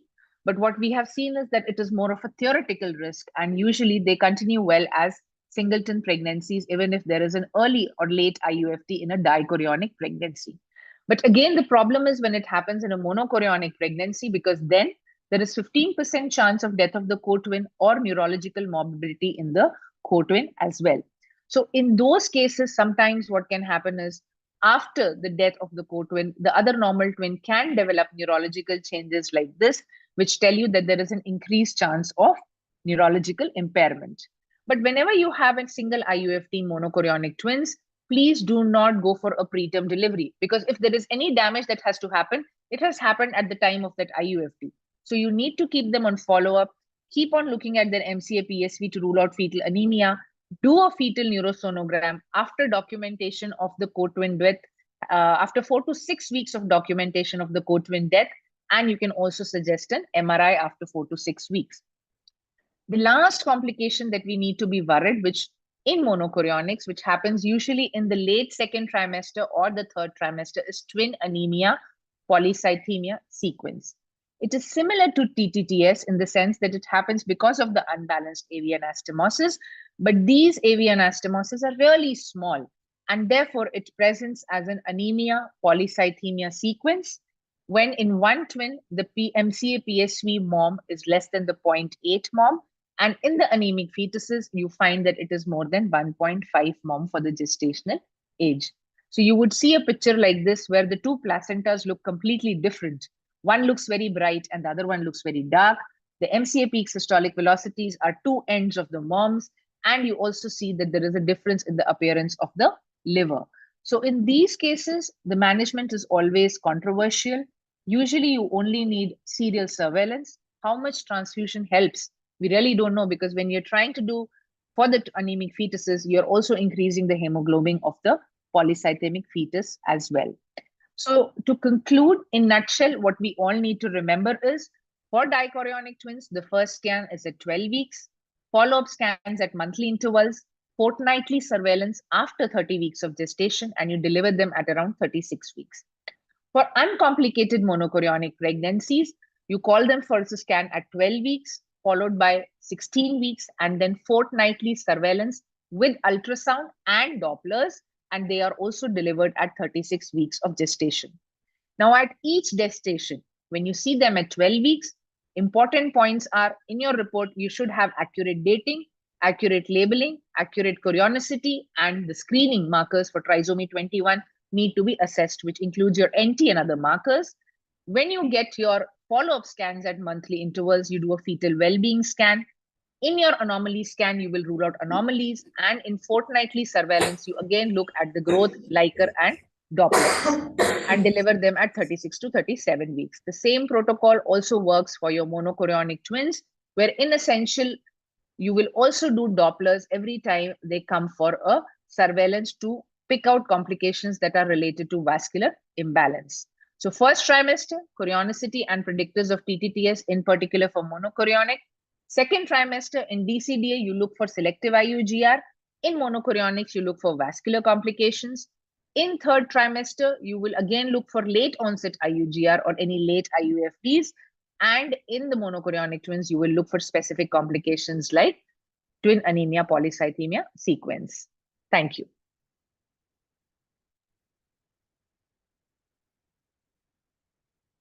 Thank you so much, Dr. Meenu. You Thank you, really ma'am. tried to put everything in. Ma'am, as Alok said, actually, when I understood the message as evaluation of twins in the second trimester. So Yeah, I think, actually, yeah. it is evaluation of twins. Actually, it is in the third trimester where you need special attention to dichorionic and a special attention to monochorionic. So we will be taking that in the next time. First and Yeah. second trimester, everything is common, no issues. So Dr. Gayatri ma'am, you are muted, please. Gayatri ma'am, you are muted.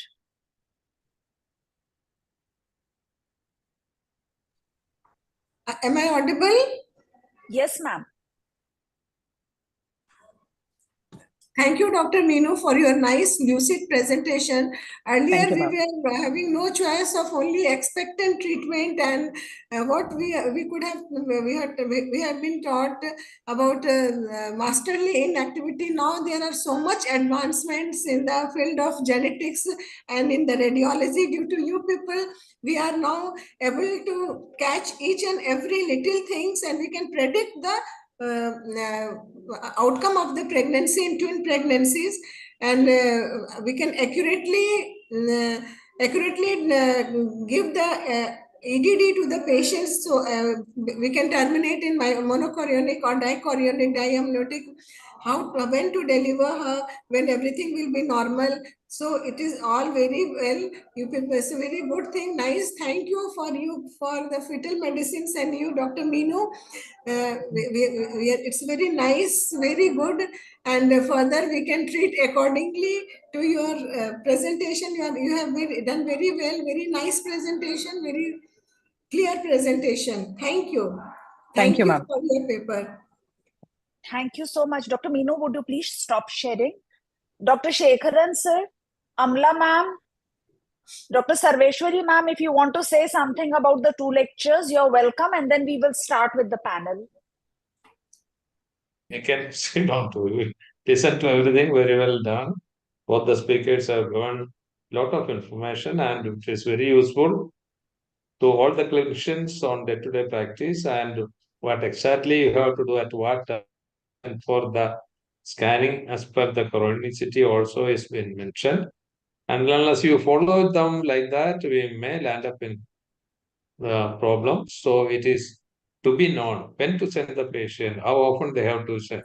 So very clearly mentioned by both the speakers, and we should carry on with this sort of a management to reduce the complications and also the litigations, because sometimes the TTTS may be missed and you may not be able to save the baby. So these are all salvageable complications. So we should know basically what to do. Thank you, Dr. Meena, and very Thank you, well sir. presented. Thank you. Thank you, sir. Amla ma'am, would you like to add something? Excellent presentation. I think nothing more to add to a talk. Thank you, Actually, ma'am. everybody should keep it in mind that is the monochorionic is more dangerous than the risk is more with monochorionic than the dichorionic. So if you keep it in how to do the scans and follow up techniques, everything, if you keep it in mind, the complications will be less and the patients also can be convinced by this thing. Thank you. Thank you, ma'am. Thank you, ma'am. Dr. Meenu and Alok sir, are you going to stay around or you want to log out? Ma'am, I'll be joining from my phone actually. I'll be staying in, but I'll be logging out from this computer and joining from my phone. Yeah, means the reason I'm asking is supposing we need any help, are you people available there? Yes, ma'am. I will be there. At the end, Okay. if there is any questions for you, no, I think you can answer, no? Yes, Because yes, ma'am. Alok sir? because Alok sir? I'm working at my clinic, so I'll be listening to everything. Yeah. I means if needed, you can help out, right? Yes, yes, please. Yes, yes, ma'am. Thank you, Same sir. here. Thank you. So I'll be working, but yes, I'll be available. Thank you. Thank you so much. Thank you, ma'am. So now we start the panel. Thank you, everyone. We have run really late this time. So, but it was a great discussion and the topics that were covered were really great. So we start with, at the outset, I would like to request all of you to support my nomination for Food, Drug and Medico-Surgical Equipment Committee. The nominations will come in May. Please do support me.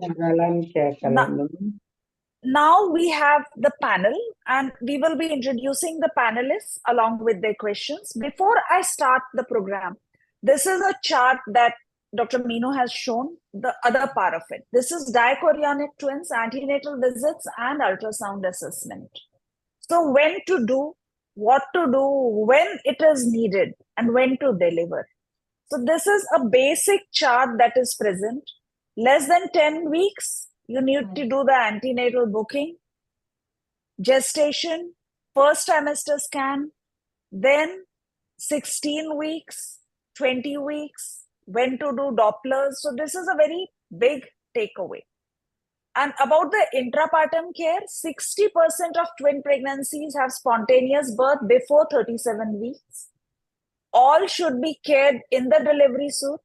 Mode of delivery, vaginal delivery in labor ward if twin 1 is cephalic, cesarean section if both twins or one twin, the presenting twin are non-cephalic, and cesarean section if monochorionic, monoamniotic twins. So this is the norm. For women who aim to have a vaginal delivery, you need a continuous CPG for both twins. Delivery should be in a place where you can take for cesarean immediately if needed. Anesthetist and neonatology should be there for delivery. Delivery of twin 2 should not be rushed if there is no cord prolapse or bleeding and the fetal heart remains normal. But the interval should be less than 30 minutes.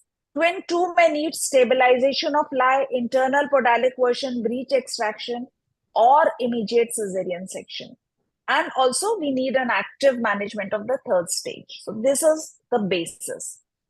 Now, our panelists are Dr. Jitendra Ghumare sir, who is the president of Dhule Obstetric Gynec Society, and Dr. Vishal Ramesh Patil, an MBBS DGO from Government Medical College Dhule, DNB 2008 from Godavari Hospital Jalgaon, Senior Registrar Galaxy Hospital Pune with Dr. Shailesh Dambekar, and District Nodal Officer of Maharogi Shivir Dhule 2018, Joint Secretary IMA Dhule previously, Treasurer, Joint Secretary of Obstetric Gynec Society, currently Secretary of Dhule Society. Welcome, sir. Thank you, madam. Sir, please put on your video and you can unmute yourself. Yes, So ma'am. the Thank you. Thank first you very case, much. thank you, sir. So, sir, we have the first case of growth discordance, which is the most common thing, and we are only dealing with dichorionic twins right now. So, Mrs. S is 32 years old, dichorionic, diamniotic twin pregnancy, and she's at 32 weeks already. Now, the ultrasound shows growth discordance, twin A at 75th percentile and twin B at 10th. So, what is the potential cause of growth discordance in twin pregnancies? Hello. Yes, sir. Vishal, Yes, sir. ma'am. Potential causes, maybe twin-to-twin transfusion is there. Growth. Sir, this is a dichorionic twin pregnancy. Yeah. Hello. So there is less space in the uterus. Yeah, there is placental cause, maybe. Hello. Yes, sir. Yes, sir. I am Dr. Bumre, madam. Yes, sir. The common cause is placental because the space is occupied. Placenta is big. So I think for this patient, it is placental insufficiency. Okay. Or it could be constitutional, could it not? One baby is big, one small, as Dr. Meenu just showed, that they are both growing parallelly. Need to follow the both graph. Yes. So how often are you going to do an ultrasound? In a dichorionic pregnancy, how often is an ultrasound advised for growth? Once in a month, madam. Yes, sir. Once in 4 weeks. Yeah. And when are you going to decide delivery? She's 32 weeks now. So when do you plan to deliver her? What are the end points where you would like to deliver her? If Doppler is normal, we can wait. But ideally, as Meenu Batra madam said, 32 weeks is more than enough. We can proceed with the option of delivery also. More than No, 32. sir. No, So sir. This 34 is a dichorionic pregnancy. You have to Madam, carry till 37 weeks. Yes, madam. Yes. If So, anything abnormal Bumre, sir? on top. Yes, madam, we can carry up to 37 weeks. And if anything found abnormal on Doppler or something significant, then only after 34 weeks we can think of termination. Sir, so the basic thing is we have to do Dopplers, we have to do the umbilical artery, and we also have to do the ductus venosus. Yes. And the ductus venosus is the cutoff.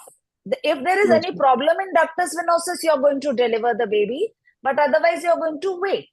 You're going to wait till the Dopplers become abnormal. You follow the growth trajectory. Here, you do the Dopplers every 2 weeks, if needed, every week. Okay. And Yes. the growth scan once in 3 weeks. So when will you deliver her? If the Dopplers get abnormal, Yes. or if there is any other obstetric indication, she gets PIH or anything. So what are the maternal and fetal surveillance measures that we have? How will you NST. monitor this baby? NST, madam. NST. Both NST. You need to put 2 probes. Yes, madam. So we will do NST and Doppler, biophysical profile. agreed. Doppler will have to be done every 2 weeks. Okay. And if there is growth discordance, one baby is now 1.5 kg, the other baby is 2.9 kg. This is just an example. How will that impact your mode of delivery? You want to deliver normally or you want to do a cesarean section? You have carried her to 37 weeks. Would you like to do normal or vaginal delivery or you want to do a cesarean delivery? If there is a hello. Yes, sir. Hello. If there is any obstetric indication for cesarean section. No, sir. Here the question is, one baby is small. It is 1.5 kg. One baby is 2.9 kg. So If the do you want to do normal or you want to do cesarean? Doppler is normal, then we can go for vaginal trial if both babies are vertex. Dr. Vishal, would you like to say something? I will take for cesarean section. Actually, अपनी practice में आप क्या करोगे? Let us Cesarean speak of section. that. You would do a cesarean section, Yeah. right? And anybody else wants to add something? Anybody present here who has a different opinion? Because we have one person saying vaginal, one person saying cesarean. So what is the consensus? What are you going to do? I think a cesarean, ma'am, definitely. Cesarean is better for the. Exactly. Because if the baby is small, you cannot use an instrument to deliver it. The pressure on the fetal head is going to create a problem, especially if it is the second fetus, right? So what are the potential complications during labor and delivery in dichorionic twin pregnancies with growth discordance? What problems could you have in labor and what could happen? Most probably malpresentation, TPH. Malpresentation, yes. And At the time of delivery, PPH. Cord prolapse may be there. Cord prolapse. Cord prolapse. yes. And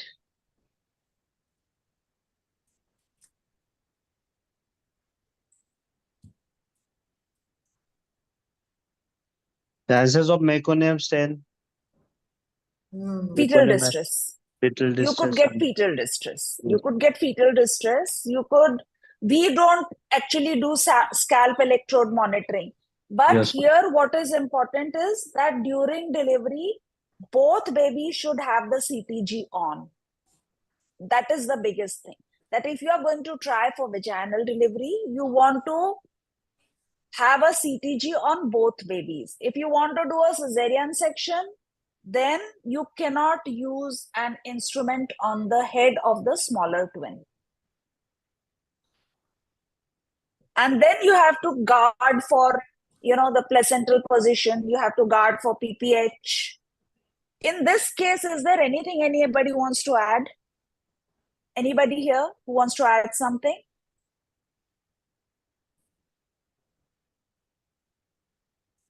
Yes, Radhika? Ma'am, am I audible? Yes, yes. Ma'am, I think we'll just have to keep the theater also ready so that in case of any emergency, the shifting procedure should not take much more time. One thing See, in hand. that we have decided that she has to deliver near the theater. Yeah. And with anesthetist and OT person present. Okay, but how many are actually going to try her for normal delivery? no, not with the medical legal scenario today. I don't think so. Okay.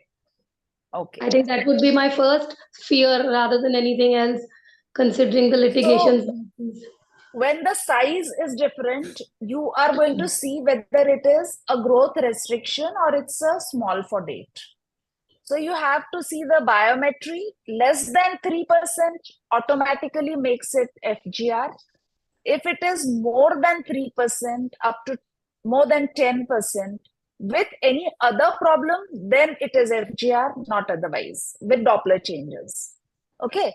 So when such a baby comes, you have to first thing is make out whether it is a growth restriction or it is a small for date, because they are two different babies. It's a dichorionic pregnancy. And then accordingly, they have to be managed. Dr. Selvarani. Yeah, ma'am, I just want. Yes. I'm Dr. Meenu this side. I just Yeah, wanted yeah, to go add ahead. one thing. See, Go when I ahead. said that the cutoff is 32 weeks, it is basically a cutoff that you use when you want to salvage both the twins with one of the fetus having FGR. So Yeah. if you have a severe Doppler abnormality, you use 32 weeks as a cutoff. But if you just have FGR in stage 1, say only the umbilical artery is showing resistance, No, then you we have can normal keep on monitoring. Dopplers. You have normal Dopplers right now. So yeah, normal Dopplers, then you can put them on a fortnightly surveillance. And as you said, we can deliver them till 37 to 37 weeks. I just wanted to clarify the 32 weeks cutoff that I said is for the twins where one of the twin is FGR with a severe Doppler abnormality and the patient wish is to salvage both the twins. Therein you can use 32 weeks as a cutoff to take your delivery decision earlier. Yeah. Okay. Thank you. Thank you for pitching in. We have Dr. Selvarani Jayaraman, who's the Secretary of Dindigul Society, and we have Dr. Dipanvita Sen, who's a senior consultant at Durgapur. She's the Secretary of Durgapur Society. Madam has joined in. Hello, ma'am. Yeah, Dipanvita, welcome. Yes, ma'am. Thank you, ma'am. Thanks for the opportunity, ma'am. Thank you. So you have preterm premature rupture of membranes. So she is Mrs. J, 30 years old, DCDA twin pregnancy at 30 weeks. She presents with a history of PPROM in one twin, but intact membranes in the other. So one twin, the liquor has drained off and the other liquor is still there. So I start with the basics. How are you going to confirm that this is PPROM? Clinical, can I? Yeah, please go ahead. Clinical history of ruptured membranes, then speculum examination, a sterile speculum examination to see if there is liquor draining. These are the two most common ones. If there is no liquor draining, then we can go for an ultrasound scan to look at the liquor volumes on both the twins. The biochemical markers are not easily available, so they are more theoretical at this stage, at least where we belong. And that is about confirmation, ma'am. And if we cannot see any liquor, we can do the pad test check for a clean dry pad. We ask the patient to wear and then look at hold the pad and see if there is actually leaking going on. Okay, so now here you have already seen that one twin has lost its liquor and the other twin, the liquor is intact. Yes, so what are your major concerns? So the concerns are infection, concerns are premature labor, preterm delivery, and these babies are 30 weekers, so their brain maturity, their lung maturity are still to happen, and mainly infection and premature delivery, ma'am. So, when we have a singleton pregnancy and it has a premature rupture, then what do you say? That you don't really want to prolong it till except the steroid cover, right? So here, what do you want to do? You want to prolong it further or you want to take the other baby out? No, we would. Which baby are you actually going to consider? We'll take out the first baby and we'll switch on we'll take expectant management for the second baby. With the steroids. How will you take out the first baby? See, the cervix is not dilated or anything. It's just that the membranes have ruptured for one baby and there is no liquor in one baby. And the other baby, everything is normal and it's dichorionic. It's not a monochorionic pregnancy. So they have two separate placentas. So what are you going to do here? Expectant management first, ma'am. First, ensure both the babies are having normal heartbeat and normal CTGs. If mother is not infected, there is no fever, there is no maternal tachycardia, there is no uterine contractions, no uterine tenderness, and the liquor is clear in color and the liquor is not smelly, which means she has no evidence of chorioamnionitis at this point in time, my management would be expectant management, ma'am. And expectant management would involve... Till which age? As long as they can carry on. I mean, 34 is the first target, and then up to 37 weeks, in fact, we can carry on if the babies remain well. Now, what are the considerations for timing and mode of delivery? if the mother develops any infection? If the mother develops any infection, the baby should be delivered whenever we suspect the infection or the infection is proven. We have to deliver then and there. This is 30-weeker. We should, at the admission, we should administer the steroids, the corticosteroids, administer magnesium sulfate. She is just 30 weeks on the brink of the gestation where we would consider the magnesium sulfate for fetal brain maturity. We should not, we should discourage tocolysis, keep the babies and the mother on surveillance. So 3 people have to be on surveillance. And at any point we find there is any compromise, maternal infection or fetal CTG becoming abnormal, or the Dopplers becoming abnormal, we should deliver in an institute where there is an ICU facility available. Means what are the potential maternal and neonatal complications? Supposing she has come to you at 30 weeks. Now she's 32 weeks. It's already been 2 weeks. So what are the potential maternal and neonatal complications associated with prolonged duration of PPROM? So infection is the most common. Yes. And chorionitis and PPH also. And pressure on the pressure of the uterine wall because of lack of liquor, the lung maturity. I mean, lung maturity, solid lungs are more common if the PROM happens before 20 weeks. Actually, so you have 2 babies at 2 different conditions. Yes, yes, one baby without liquor, one baby absolutely normal. Right. So whom are you going to consider? The baby who is not at risk, those with intact membrane, we will consider for that baby. Okay, Dr. Meenu? Dr. Meenu? Would you like to take us out of this problem?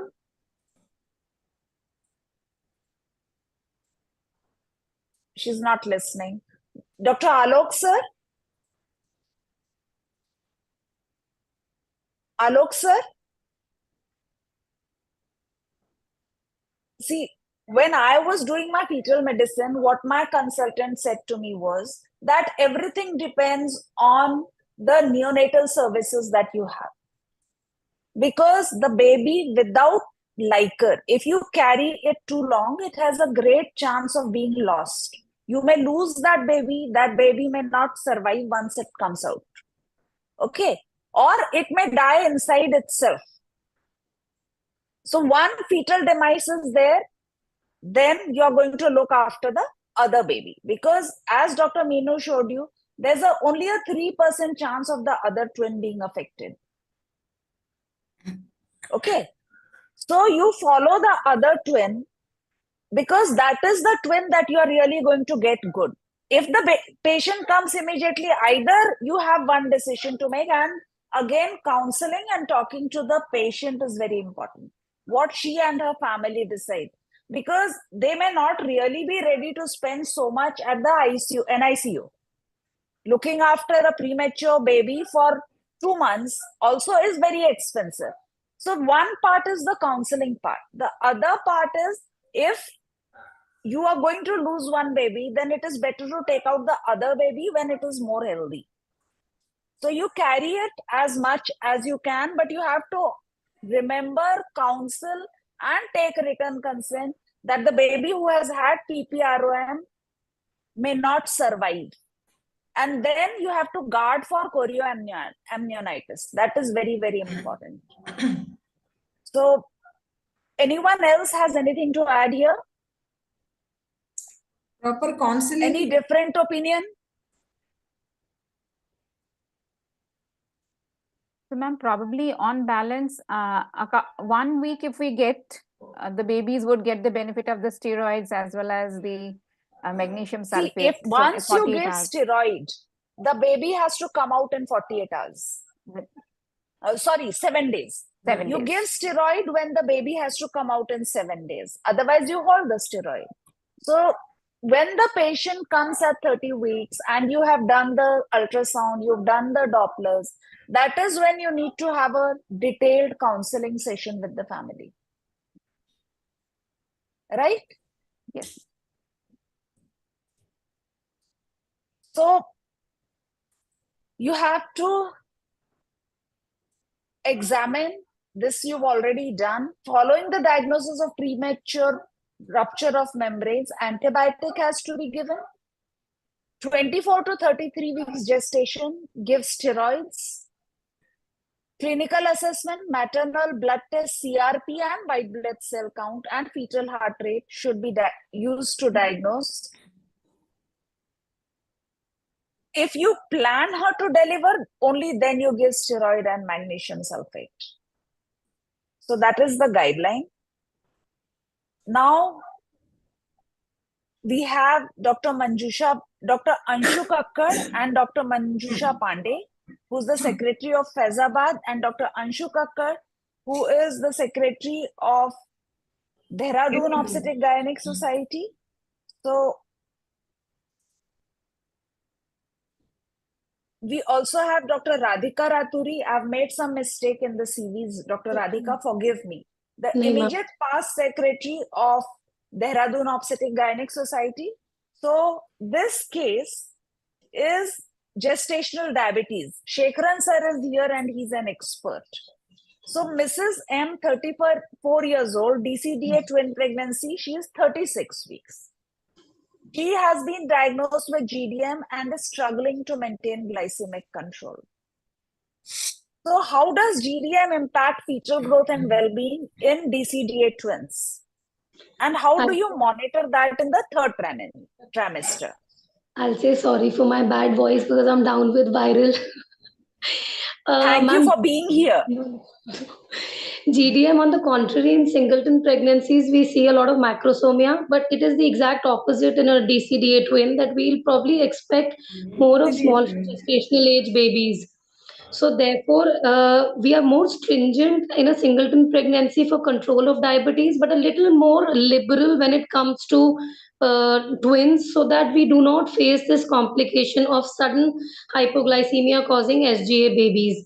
So we usually keep the percentile of the blood sugar till about, say, 120 in a diabetic mother with twins. And in case of we've discussed the scanning, that in a normal uncomplicated DCDA twin, it will be a first trimester scan, a second trimester scan, after 20 weeks 4-weekly scan, and after 32 weeks it will be a bi-weekly scan. And it may differ depending in between if the case has any complexities. So what is your cutoff for sugar? This level is the 120 that you said, that is that the average blood glucose, or it is the postprandial, or is it the 1 hour postprandial? It's the average blood glucose that we consider. This is what I think. It's 95 milligram per DL or more than 95. We are considering fasting. For twins, ma'am, lot of studies say that we can use 120 as a cutoff because हमें बिल्कुल euglycemia में नहीं लाना है. So some papers said it 95. It is not average. It is not average. Fasting. Okay. So in singleton pregnancy, you take 110 as the PP cutoff. Here you would, it can go up to 136 also. Okay. But it is not the average. Shekharan sir, would you like to say something? No, whether it is twins or singleton, we have to have the proper control of diabetes, especially not that very times Madam was saying, but it is important to have control of diabetes. And the fasting may be kept between 90 to 100 and for 2 hours, maybe 120, 126. So she may not go in for hypoglycemia as such, as we are studying. We can have a control and continue with the pregnancy, so that if otherwise we may not be able to carry on with the pregnancy to a desired maturity. So control the diabetes as it is. and don't So thank you, sir. allow the So first blood sugar decide. to go down. Yes, sir. So are you going to give her insulin? Ma'am, depending if she's on oral hypoglycemics and if they are No, not she is working, not. She is GDM, not. right? She has just been diagnosed. So are you going to give her insulin? She's 36 weeks. 36, we would like to wait till 37 because it's an uncomplicated DCDA. So we can consider giving her insulin in case we buy time for a week. That will have better controls. Otherwise, Okay. So if she has GDM, is your monitoring any different than the normal DCDA? no. So does GDM influence timing and mode of delivery? Yes, yes, yes. GDM, definitely GDM.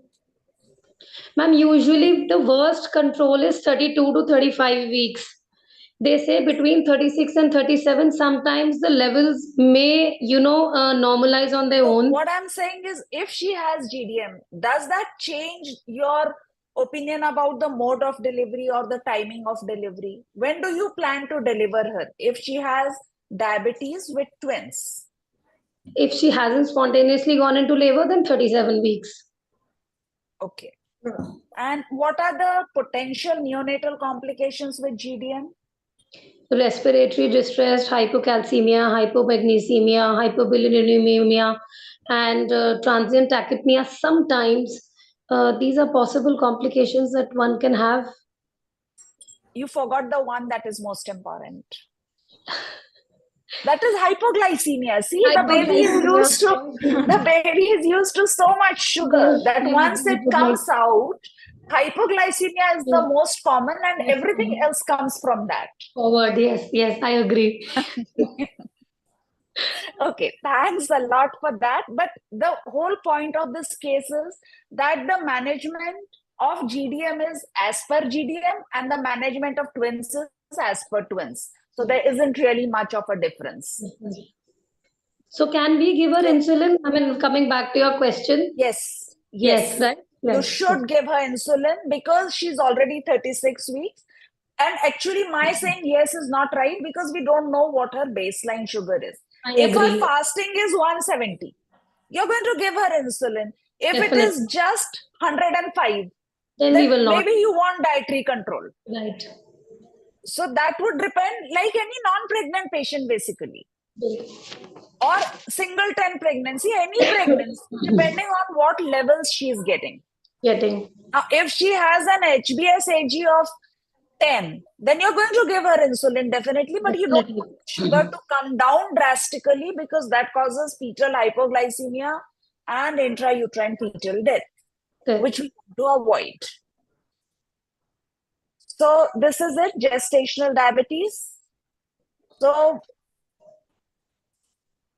if fasting more than 125, 2 hours more than 199, it's diabetes.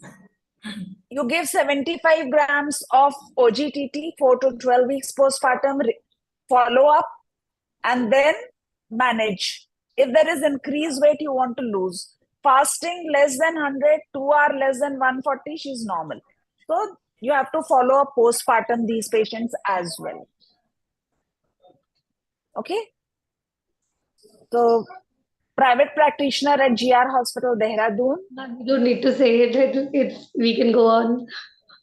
Thank you so much, dear. Now we have Jagjit Singh, sir, who's the secretary of Faridkot Obstetric Gynec Society, and Dr. Manjusha Pandey, whom I introduced before. So Jagjit sir was here. Yes, sir. Welcome, sir. Thank you, Asha ma'am. I'm really overwhelmed by your energy. Yesterday we were together in another webinar, and today again you are up and running like anything. If without being an office bearer, you are working so much. What wonders you will do to Foxy when you'll be elected as a chairperson. My best wishes to you, ma'am. Thank you, sir. And my Thank you, special namaskaran to Dr. PK Shekharan, a very good friend of mine. Vanakkam, sir. Vanakkam. And yes, Thank let's you. continue. Thank you. Thank you. And let's Thank you. continue with the our panel.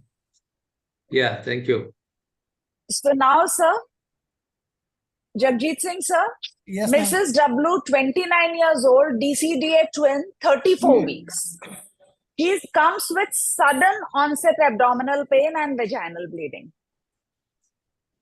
So my first question is, what could it be? What is the DD that comes to your mind?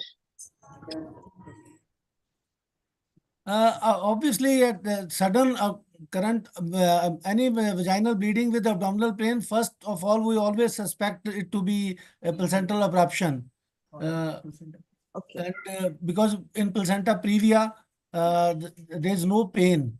And ruling out other surgical condition, if she is suffering from any surgical condition which has abdominal pain, that may co-present with the placenta previa and bleeding. Clinically, you have to overrule such condition. Otherwise, it's very common to get at this age, this gestational age, because placental abruption is a serious complication, and other indication causes of bleeding can be any uterine scar disruption, because that also comes with pain, and there is bleeding also associated. So these are the things which come into my mind. But if there's no Sir, pain, why for dichorionic twin pregnancy, why is placental abruption more likely? Because while dichorionic twins still have two separate placenta, they share the same uterine environment, which means they are not immune to risk of placental abruption. There are several factors which also contribute, which are maternal, fetal, and placental factors. They also contribute to this condition. These more space is occupied, and so that could be the reason over here. So how are you going to monitor this patient, sir? How are you going to confirm your diagnosis? As far as confirming this diagnosis is concerned, again, we because placental abruption mostly comes up with the fetal distress also. So we need to work on those parameters also.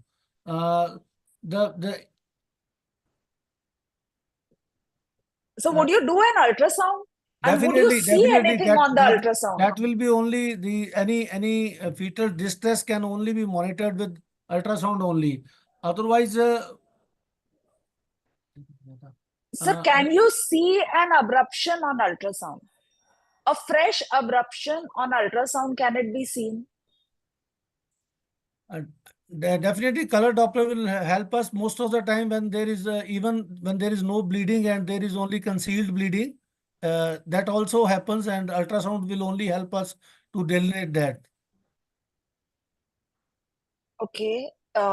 Most of the time, it is very difficult to see immediate bleeding because it goes subchorionically and it's very, very difficult to see. So it is our clinical sense more than anything else, and the tenderness of the uterus that guides us.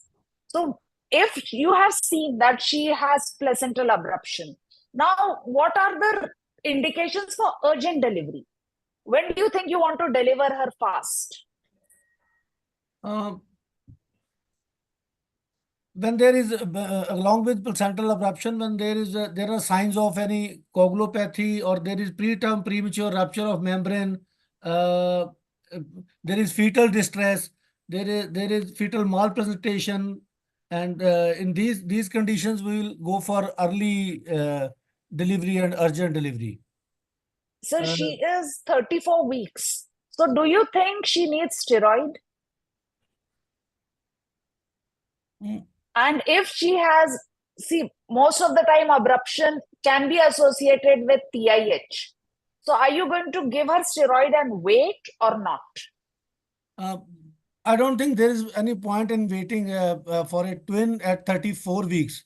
Because already she has got complication, and the fetus is not going to survive in abruption for much of the time. And even if steroids are given, you don't have much time to wait. Okay, so you're going to do a cesarean and take out the babies. Baby, yes, ma'am. Yes, sir. So what are the complications that you expect? she is a case of APH, and now you are taking out the babies. So what is the complication that you expect? Definitely, like in singleton pregnancy, the most common complication I'll be wary of is hemorrhage, because if it results in significant maternal bleeding, it can lead to hemorrhagic shock also. And second factor, because of any massive bleeding, I'll be looking for any DIC, because placental abruption can trigger the coagulation abnormality. And intrapartum, there can be uterine atony also because of severe bleeding and hemorrhage, and which can lead to complication to mother in the form of maternal hypotension. Agreed. So she might already have a low HB when you're taking her for cesarean, because she's bled it inside, and then she may also have PPH. So what kind of blood are you going to arrange for her before you take her to the OT? Yes. That is a tricky one, because already if I'm planning, and definitely before if she's anemic also, before delivery, definitely it is this one PAD cell, and after delivery we'll have to give the plasma and fresh frozen plasma and other parts also. Okay, so you have to plan for a massive transfusion protocol. Yes, definitely. You have to arrange blood and FFP and platelets if required. And meanwhile, you can use cryoprecipitate, and they are given in the ratio of 1:1:1. Okay, thank you. So that we have to keep in mind and keep ready. And what Dr. Jaideep Tak once said was that most of us private practitioners. So what happens is you get 4 bottles of blood and you don't use it, they'll kill you. So he said that when you're planning that surgery, have 1 blood in hand and keep a relative at the blood bank. That when we call, you come with the blood. So keep it grouping and cross-matching done, and then let a relative wait at the blood bank when you're doing it. Definitely, because we are always short of such a precious resource. So it's always advisable to keep blood in reserve instead of getting it issued, because once issued, blood bank is not They going will not take it back, and it is wasted. So just grouping, cross-matching done, 1 bottle in hand, and immediately you will keep a relative there. So that is the way we are going to deal with this. Yes. And one more thing, because I've been working with MC Patel sir for a long time, that take consent for everything. Take consent of all the complications that might happen. Chances that, 1 placenta is gone, that baby may not survive, even when you're doing a cesarean. But still you need to do the cesarean to save the other baby, to save the mother. All this consent has to be very properly taken. So thank you, sir. Thanks a lot. You have 1 question left. Okay. So Dr. Dipanvita, back to you again. Dr. Jitendra sir and Dr. Vishal, are you there? Yes, madam. I am there. Okay. Hello. Hello. So, Mrs. B, 31 years old, DCDA twin at 33 weeks. She presents with fever, uterine tenderness, and foul-smelling vaginal discharge. Yes, Dr. Dipanvita, it's Dr. Vishal's question. You can pitch in if needed, okay? Okay, ma'am. Sure, ma'am. Dr. Vishal, please, sir. Madam, it is the case.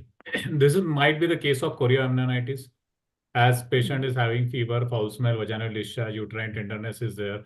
Along with, I will search for maternal and fetal tachycardia is there.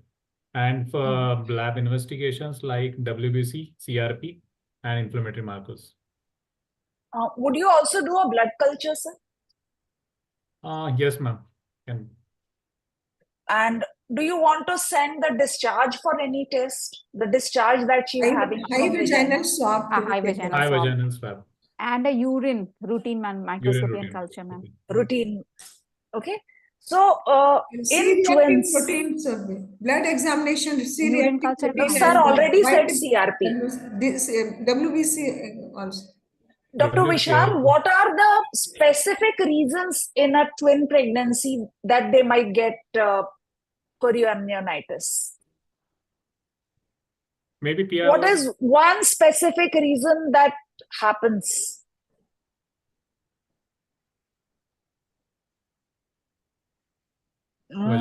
It's basically the stitch that people give. Yeah. You know, many of patients are getting stitches, the McDonald stitch, and if it's not exactly given, it is a major cause of chorioamnionitis, especially in twins. Now, if this patient is not treated, what will happen? Patient can land up into the sepsis, fetal demise can be there. And maternal demise? Yeah, that's the same. Sepsis can be land up into the maternal demise. Okay. So, if a woman comes to you with fever, how are you going to differentiate between chorioamnionitis and any other cause of maternal fever? Means, could be viral. Viral fever.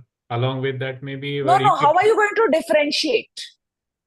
Chorioamnionitis and other maternal fever. For viral fever, viral or any infection, I have blood investigations, USG, and along with foul vaginal smell discharge is there, madam. That is there. Yeah, that and uterine tenderness. And uterine tenderness is there. MP should be ruled out. Dengue should be ruled out. Yeah. So, if a patient already has chorioamnionitis, would you plan an induction of labor or you want to do a cesarean? Patient is 33 weeks. I will start with antibiotics. Steroid can be given. And wait for the blood culture, conservative treatment is initiated, and then means you would not want to do a cesarean with severe infection, right? Yeah. If, ma'am, what is the presentation of twin one? That is important. How we would deliver. Mode of delivery. Means whatever the presentation, it's only 33 weeks. So what I'm asking you is if she has severe chorioamnionitis, acute, high-grade fever, tender uterus, are you going to put a knife or not? No, not at all. It should not be. Ma'am, you want to first control the infection, right? Antibiotics, hydration, antibiotics, hydration, and monitor. And if the babies are stable, we can carry on. If the babies are showing good CTG, then we can just wait for the mother's and actually allow the mother's infection to clear. Yes, ma'am. At least controlled. And then what are the neonatal complications associated with chorioamnionitis? Sepsis, distress, and then prematurity. 33. And prematurity ke apne complications, the whole list. So one woman has had chorioamnionitis in her pregnancy. She lost that pregnancy. Okay, she doesn't have a live child. Now she wants to know, she's pregnant again. She's come to you that, will this time again will I get it? So what are you going to counsel her? Risk can be there, but patient is means is it something that is repetitive? Is chorioamnionitis a repetitive disease? It is not, ma'am. It is not, ma'am.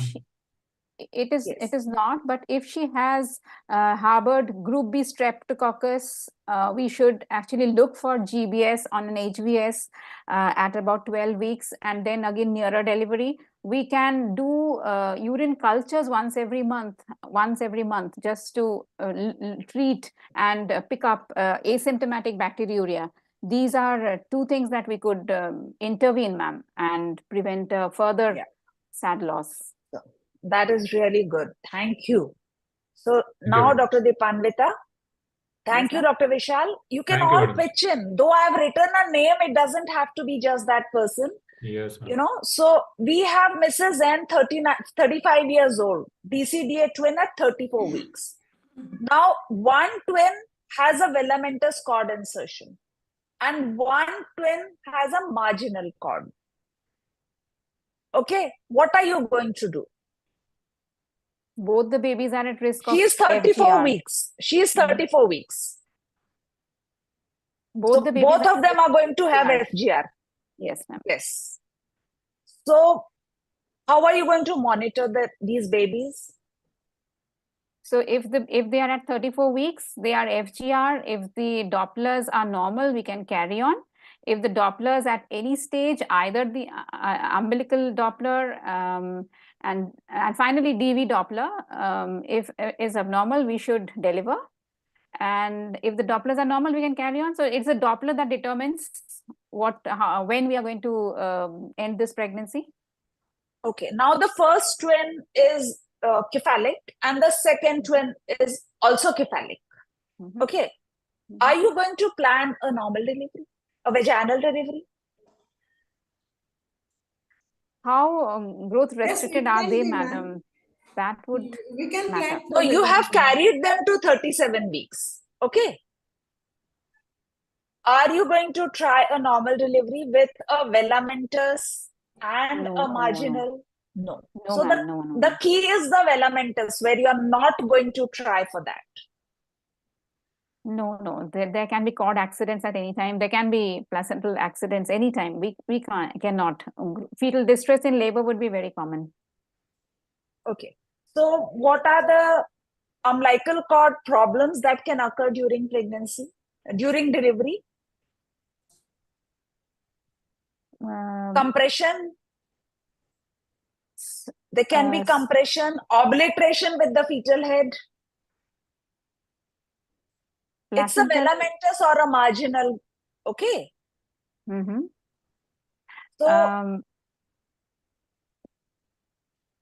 So you need to locate the exact position. You have planned for a cesarean section. She's at 37 weeks. How will you take care that you are not going to injure the cord? Sorry, my connection is very unstable. I couldn't hear you, ma'am. Hello? Ma'am, can you please repeat what you said? See, it's question number 5. Read it.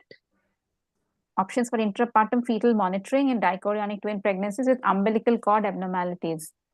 Intrapartum, if the patient is going for labor, you mean she wants to deliver vaginally. But you will not allow that, right? I would not be inclined to allow that, ma'am. But then if she absolutely wants to go for it, then continuous CTG in both the twins has to be continuously connected. And at any point there are any abnormalities, especially if it is a second twin that is showing abnormalities, we should strongly counsel that we might land up with See, bad the fetal filamentous distress. means it is covering the os, right? Yes, ma'am. Then how are you going to allow a vaginal delivery? No, we can't. You Sorry, can't. yeah. So basically you just cannot. So you have the most important part becomes the counseling. So you have to counsel that you cannot go ahead and have a vaginal delivery in this case. So now Dr. Radhika, Dr. Anshu. Hello. Yes. Yes. Hi. Hello. So we have Mrs. W, 30 years old, DCDA twins. There is FGR in one twin and the fetal weight is below 10 percentile. Okay. What could be the causes? So, ma'am, in twin pregnancy, especially DCDA twins, most of the time it is placental insufficiency because of sharing of placenta preeclampsia. Coexisting preeclampsia is one. There is no sharing of placenta in dichorionic. There is no sharing. Placental insufficiency may be because of the associated preeclampsia. with the twin pregnancy, limited size of the uterus, and most important thing that in twin pregnancy, because of the limited studies, we correlated with the normal growth curves. Up to 30 weeks, they follow the growth curves as the singleton pregnancy. After that, the growth in the twins already gets slowed. So there are strict criteria for that we have to label them the IUGR, and we have to manage them according to IUGR. Otherwise, infection, discordant anomaly. You have diagnosed that there is FGR. Okay. Yeah. So Yeah. how are you going to monitor it in the third trimester? Yeah. So, ma'am, if it is an FGR, there are categories of FGR. In twin pregnancy, if the weight, the fetal weight is less than 10%, and otherwise the Doppler is normal, and there is no other associated factor, we can monitor it conservatively till it is more than 37 weeks. Otherwise, if there are two major criteria, abdominal circumference is less than 3%, or expected fetal weight management is expected fetal weight is less than 3%, or abdominal circumference is less than 3%, then we may have to do a Doppler and we may have to intervene. In your case, you're telling that it is less than 10%. So if the umbilical artery PI is not more than 95%, we can take it conservatively. Well, you have to do Dopplers. There is no Dopplers no conservative. You That's have why to do Dopplers ma'am because Doppler से you have conservative to. रहेगा. Umbilical artery का PI Doppler से पता चलेगा ना ma'am? Umbilical and MCA, because you have to calculate the CPR. Okay, Yeah, the definitely. CPR has to be calculated. So umbilical and MCA and DV have to be done. There's no yes, if and sure. but about it. What Dr. Yeah. Meenu said was that you have to do uterine artery, umbilical artery, ductus venosus, and middle cerebral artery. All Definitely. four have to be done every time. Okay, Yes. you're not waiting for that. And Yeah, she's definitely. already 36 weeks. Yes. So if you see that there is any kind of Doppler abnormality, what do you really want to do? You want to take out the baby? Ma'am, in that depends upon the severity, what kind. If there is change in the ductus venosus, or there is reversal of the flow in the umbilical artery, yes, we will terminate the pregnancy. Otherwise, if Now, there is just... if you have growth restriction in these babies, what are the long-term consequences of growth restriction? So long-term, those babies are born. You've given the mother two live babies. Okay. But what are the long-term consequences of IUGR? Ma'am, depends the severity of the IUGR. If it is a mild IUGR, they usually do well and even better than the singleton pregnancies. Because in their case, it is most of the time, the umbilical artery flows remains normal for a long time and compromise is not that much. Various studies are there which tell that they do better if it is mild than singleton pregnancy. However, if it is too much severe, then yes, neonatal admissions are there, neonatal hypoglycemias, and neonatal infections are very common. And so much so that perinatal mortality is also higher in these babies. There is long-term neural. Yes, Dr. Meenu. Yeah, so again, ma'am, since we're again talking about DV, I think what we again need to get here is there are two different spectrums of FGR that we are talking here. One is early onset FGR and one is late onset FGR. When you're talking about dichorionic twins. Now, in late onset IUGR, ductus venosus has no role. Now, if at 36 weeks you find that your CPR is becoming abnormal, and you find that it is following the same trend even after 24 to 48 hours, we can decide to deliver this pregnancy between 36 to 37 weeks. There is no need to take an additional risk and try to prolong this pregnancy beyond 37 weeks. On the other hand, if this would have been an FGR with early onset FGR, then DV would have been a trigger for delivery and before 30 weeks of gestation. Now, after 30 weeks of gestation, if you have early onset IUGR with Doppler abnormalities, in DCDA, your trigger for delivery is going to be a reversal or an absent end diastolic flow depending on which gestation you are going to see that particular Doppler abnormality. But in late onset FGR, essentially your DV and your umbilical artery will not have any role, because in late onset IUGR, the amount of placental damage and is very less. And so, but the fetus is big enough. So even though the fetal hypoxia is small, it is actually going to go and affect your brainstem directly. So that is where the role of your NST and probably your deteriorating trend of CPR, that will become more important and will act as a trigger for delivery for you, as opposed to early onset FGR, where you will take the trigger of delivery as DV or umbilical artery, depending on the gestational age. Okay, I so hope I'm this clear chart, on this. This is yes, for yes, early Dr. onset Meenal, IUGR. thanks a lot. Yeah. So there is a difference in early and late. What we are Late. discussing here is late. Late. And you will see these are the criteria. Estimated fetal weight less than 3rd centile, CPR less than 5 percentile, umbilical artery PI more than 95, MCA PI less than 5th, and uterine artery PI more than P59. You want to deliver her at 37 weeks. You don't want to carry more than that.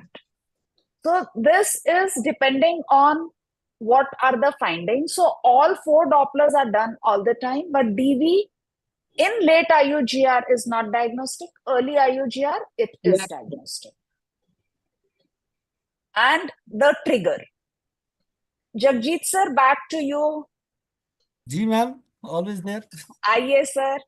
So now we have a 37-year-old dichorionic twin pregnancy. She's 32 weeks. She presents with signs of coagulopathy, including petechiae, ecchymosis, and prolonged bleeding from minor injuries. So what could this be? What are the causes that could cause her to bleed like this? At her gestational age, like it could 32 be weeks. She's 32 weeks. at her there could be underlying HELP syndrome, underlying placental abruption, preeclampsia, eclampsia is also included. Some signs of amniotic fluid embolism also present as coagulopathy.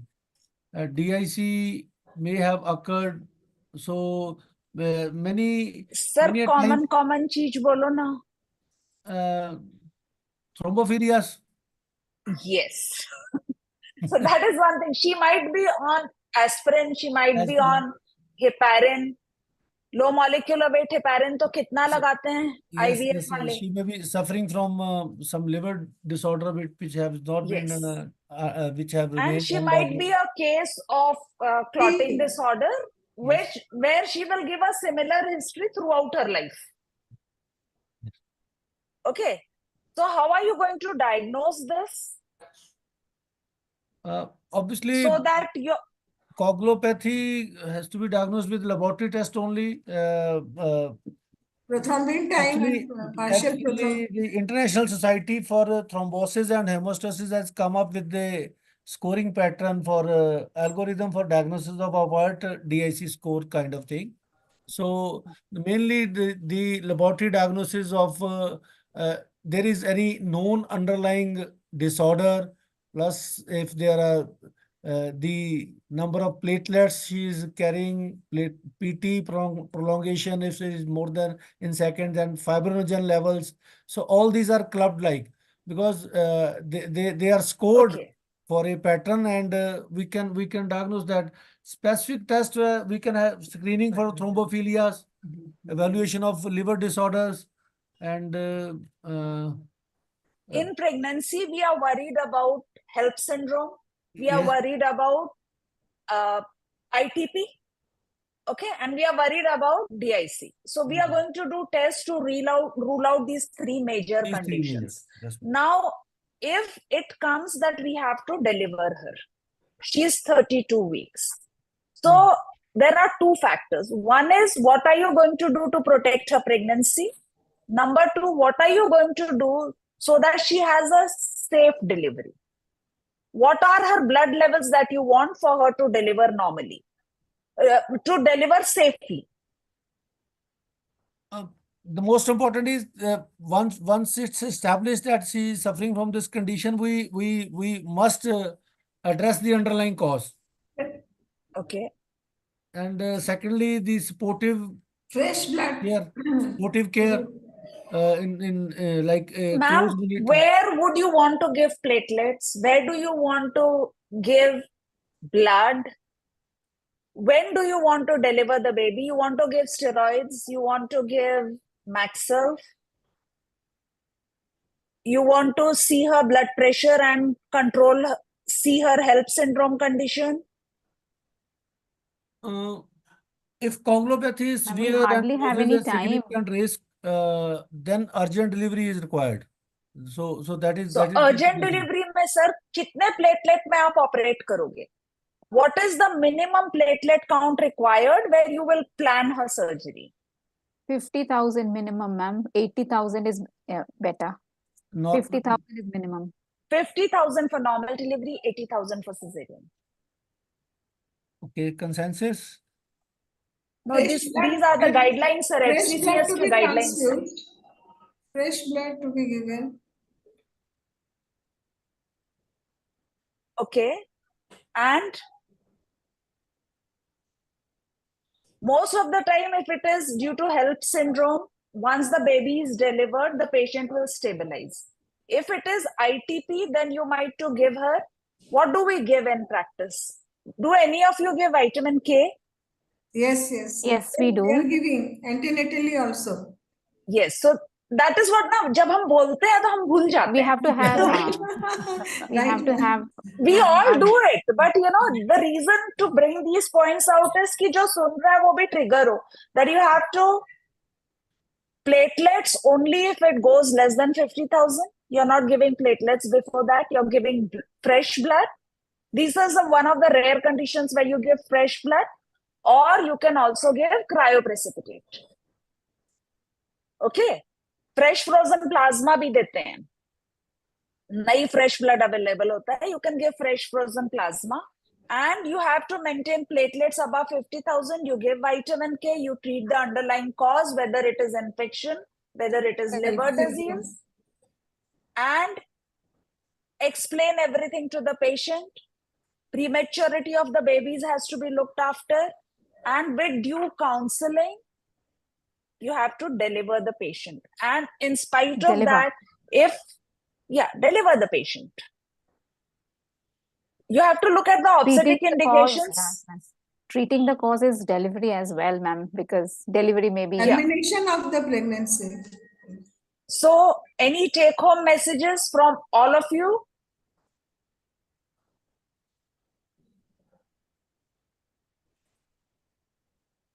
Any take-home messages? We've been really a long time.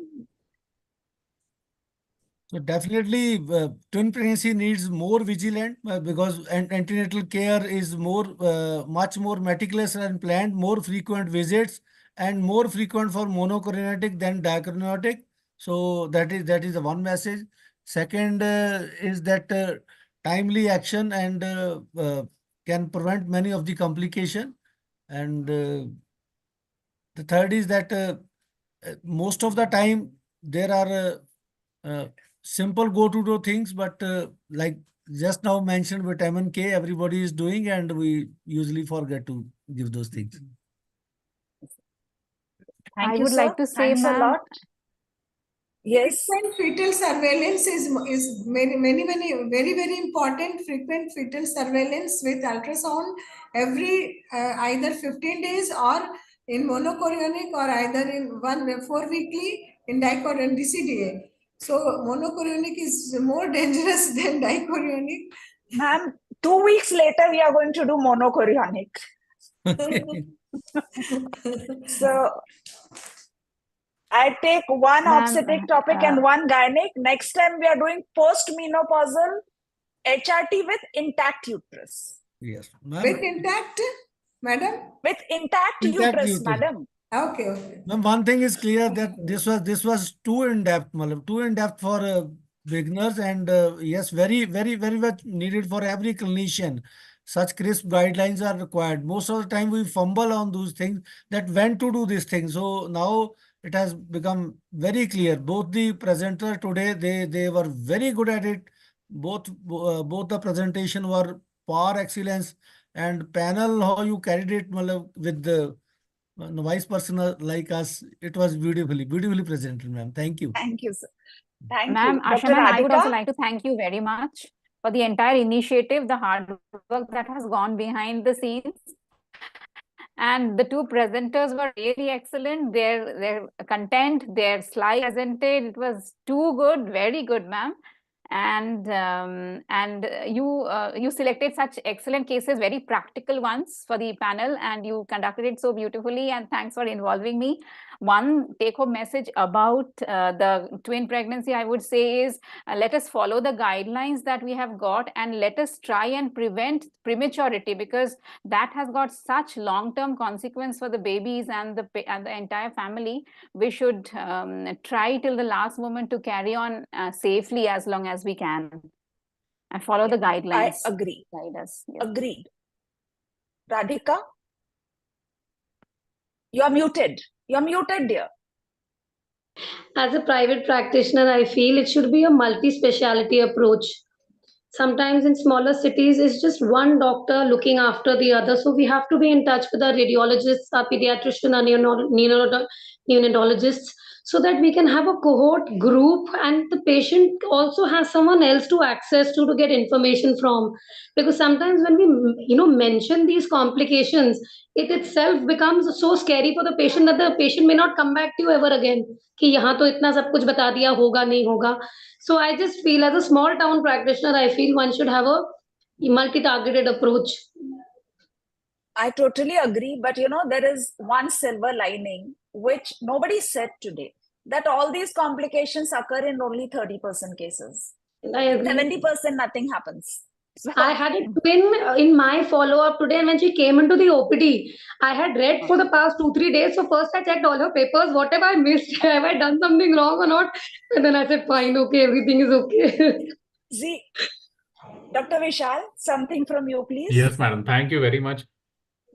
बहुत ही elaborative discussion. बहुत से cases googly थे madam, लेकिन अच्छा है कि actual clinical practice और यहाँ पे बोलने में बहुत फर्क है. Thank you for interacting with us. Sir actually सब चीज याद हो गया ना फिर से. Yes. We remembered everything, we revised everything, and we have experts to guide us. And if by this everybody gets an interest in actually reading the ultrasound report, demanding that this is what I want in the report, then this session is successful, is what I feel. Because you know what to ask for from the radiologist. Otherwise, आपको पता ही नहीं होता है कि हम क्या पूछे उससे. And whatever they say is fine. So, we need to know to ask. Yes, ma'am.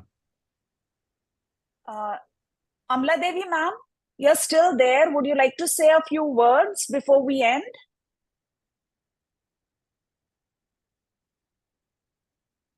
Everybody is tired. Thank you, Dr. Alok sir. Thank you, Dr. Meenu. We might have to call on you again. Thank you, ma'am. Thank you, ma'am. Thank you so much. Thank you so much, ma'am, for inviting.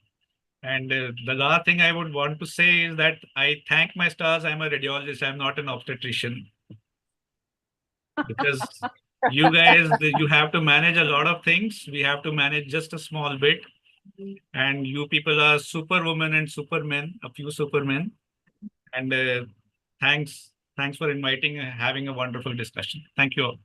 Thank you, sir. Thank you so much. Thank you, Mehul and Corona Remedies, for being our academic partners. Thank you, respected faculty. Thank you, all my delegates. Thank you so much for spending this evening with us. I hope you've learned as much as I have. Thank you. Thank you, ma'am.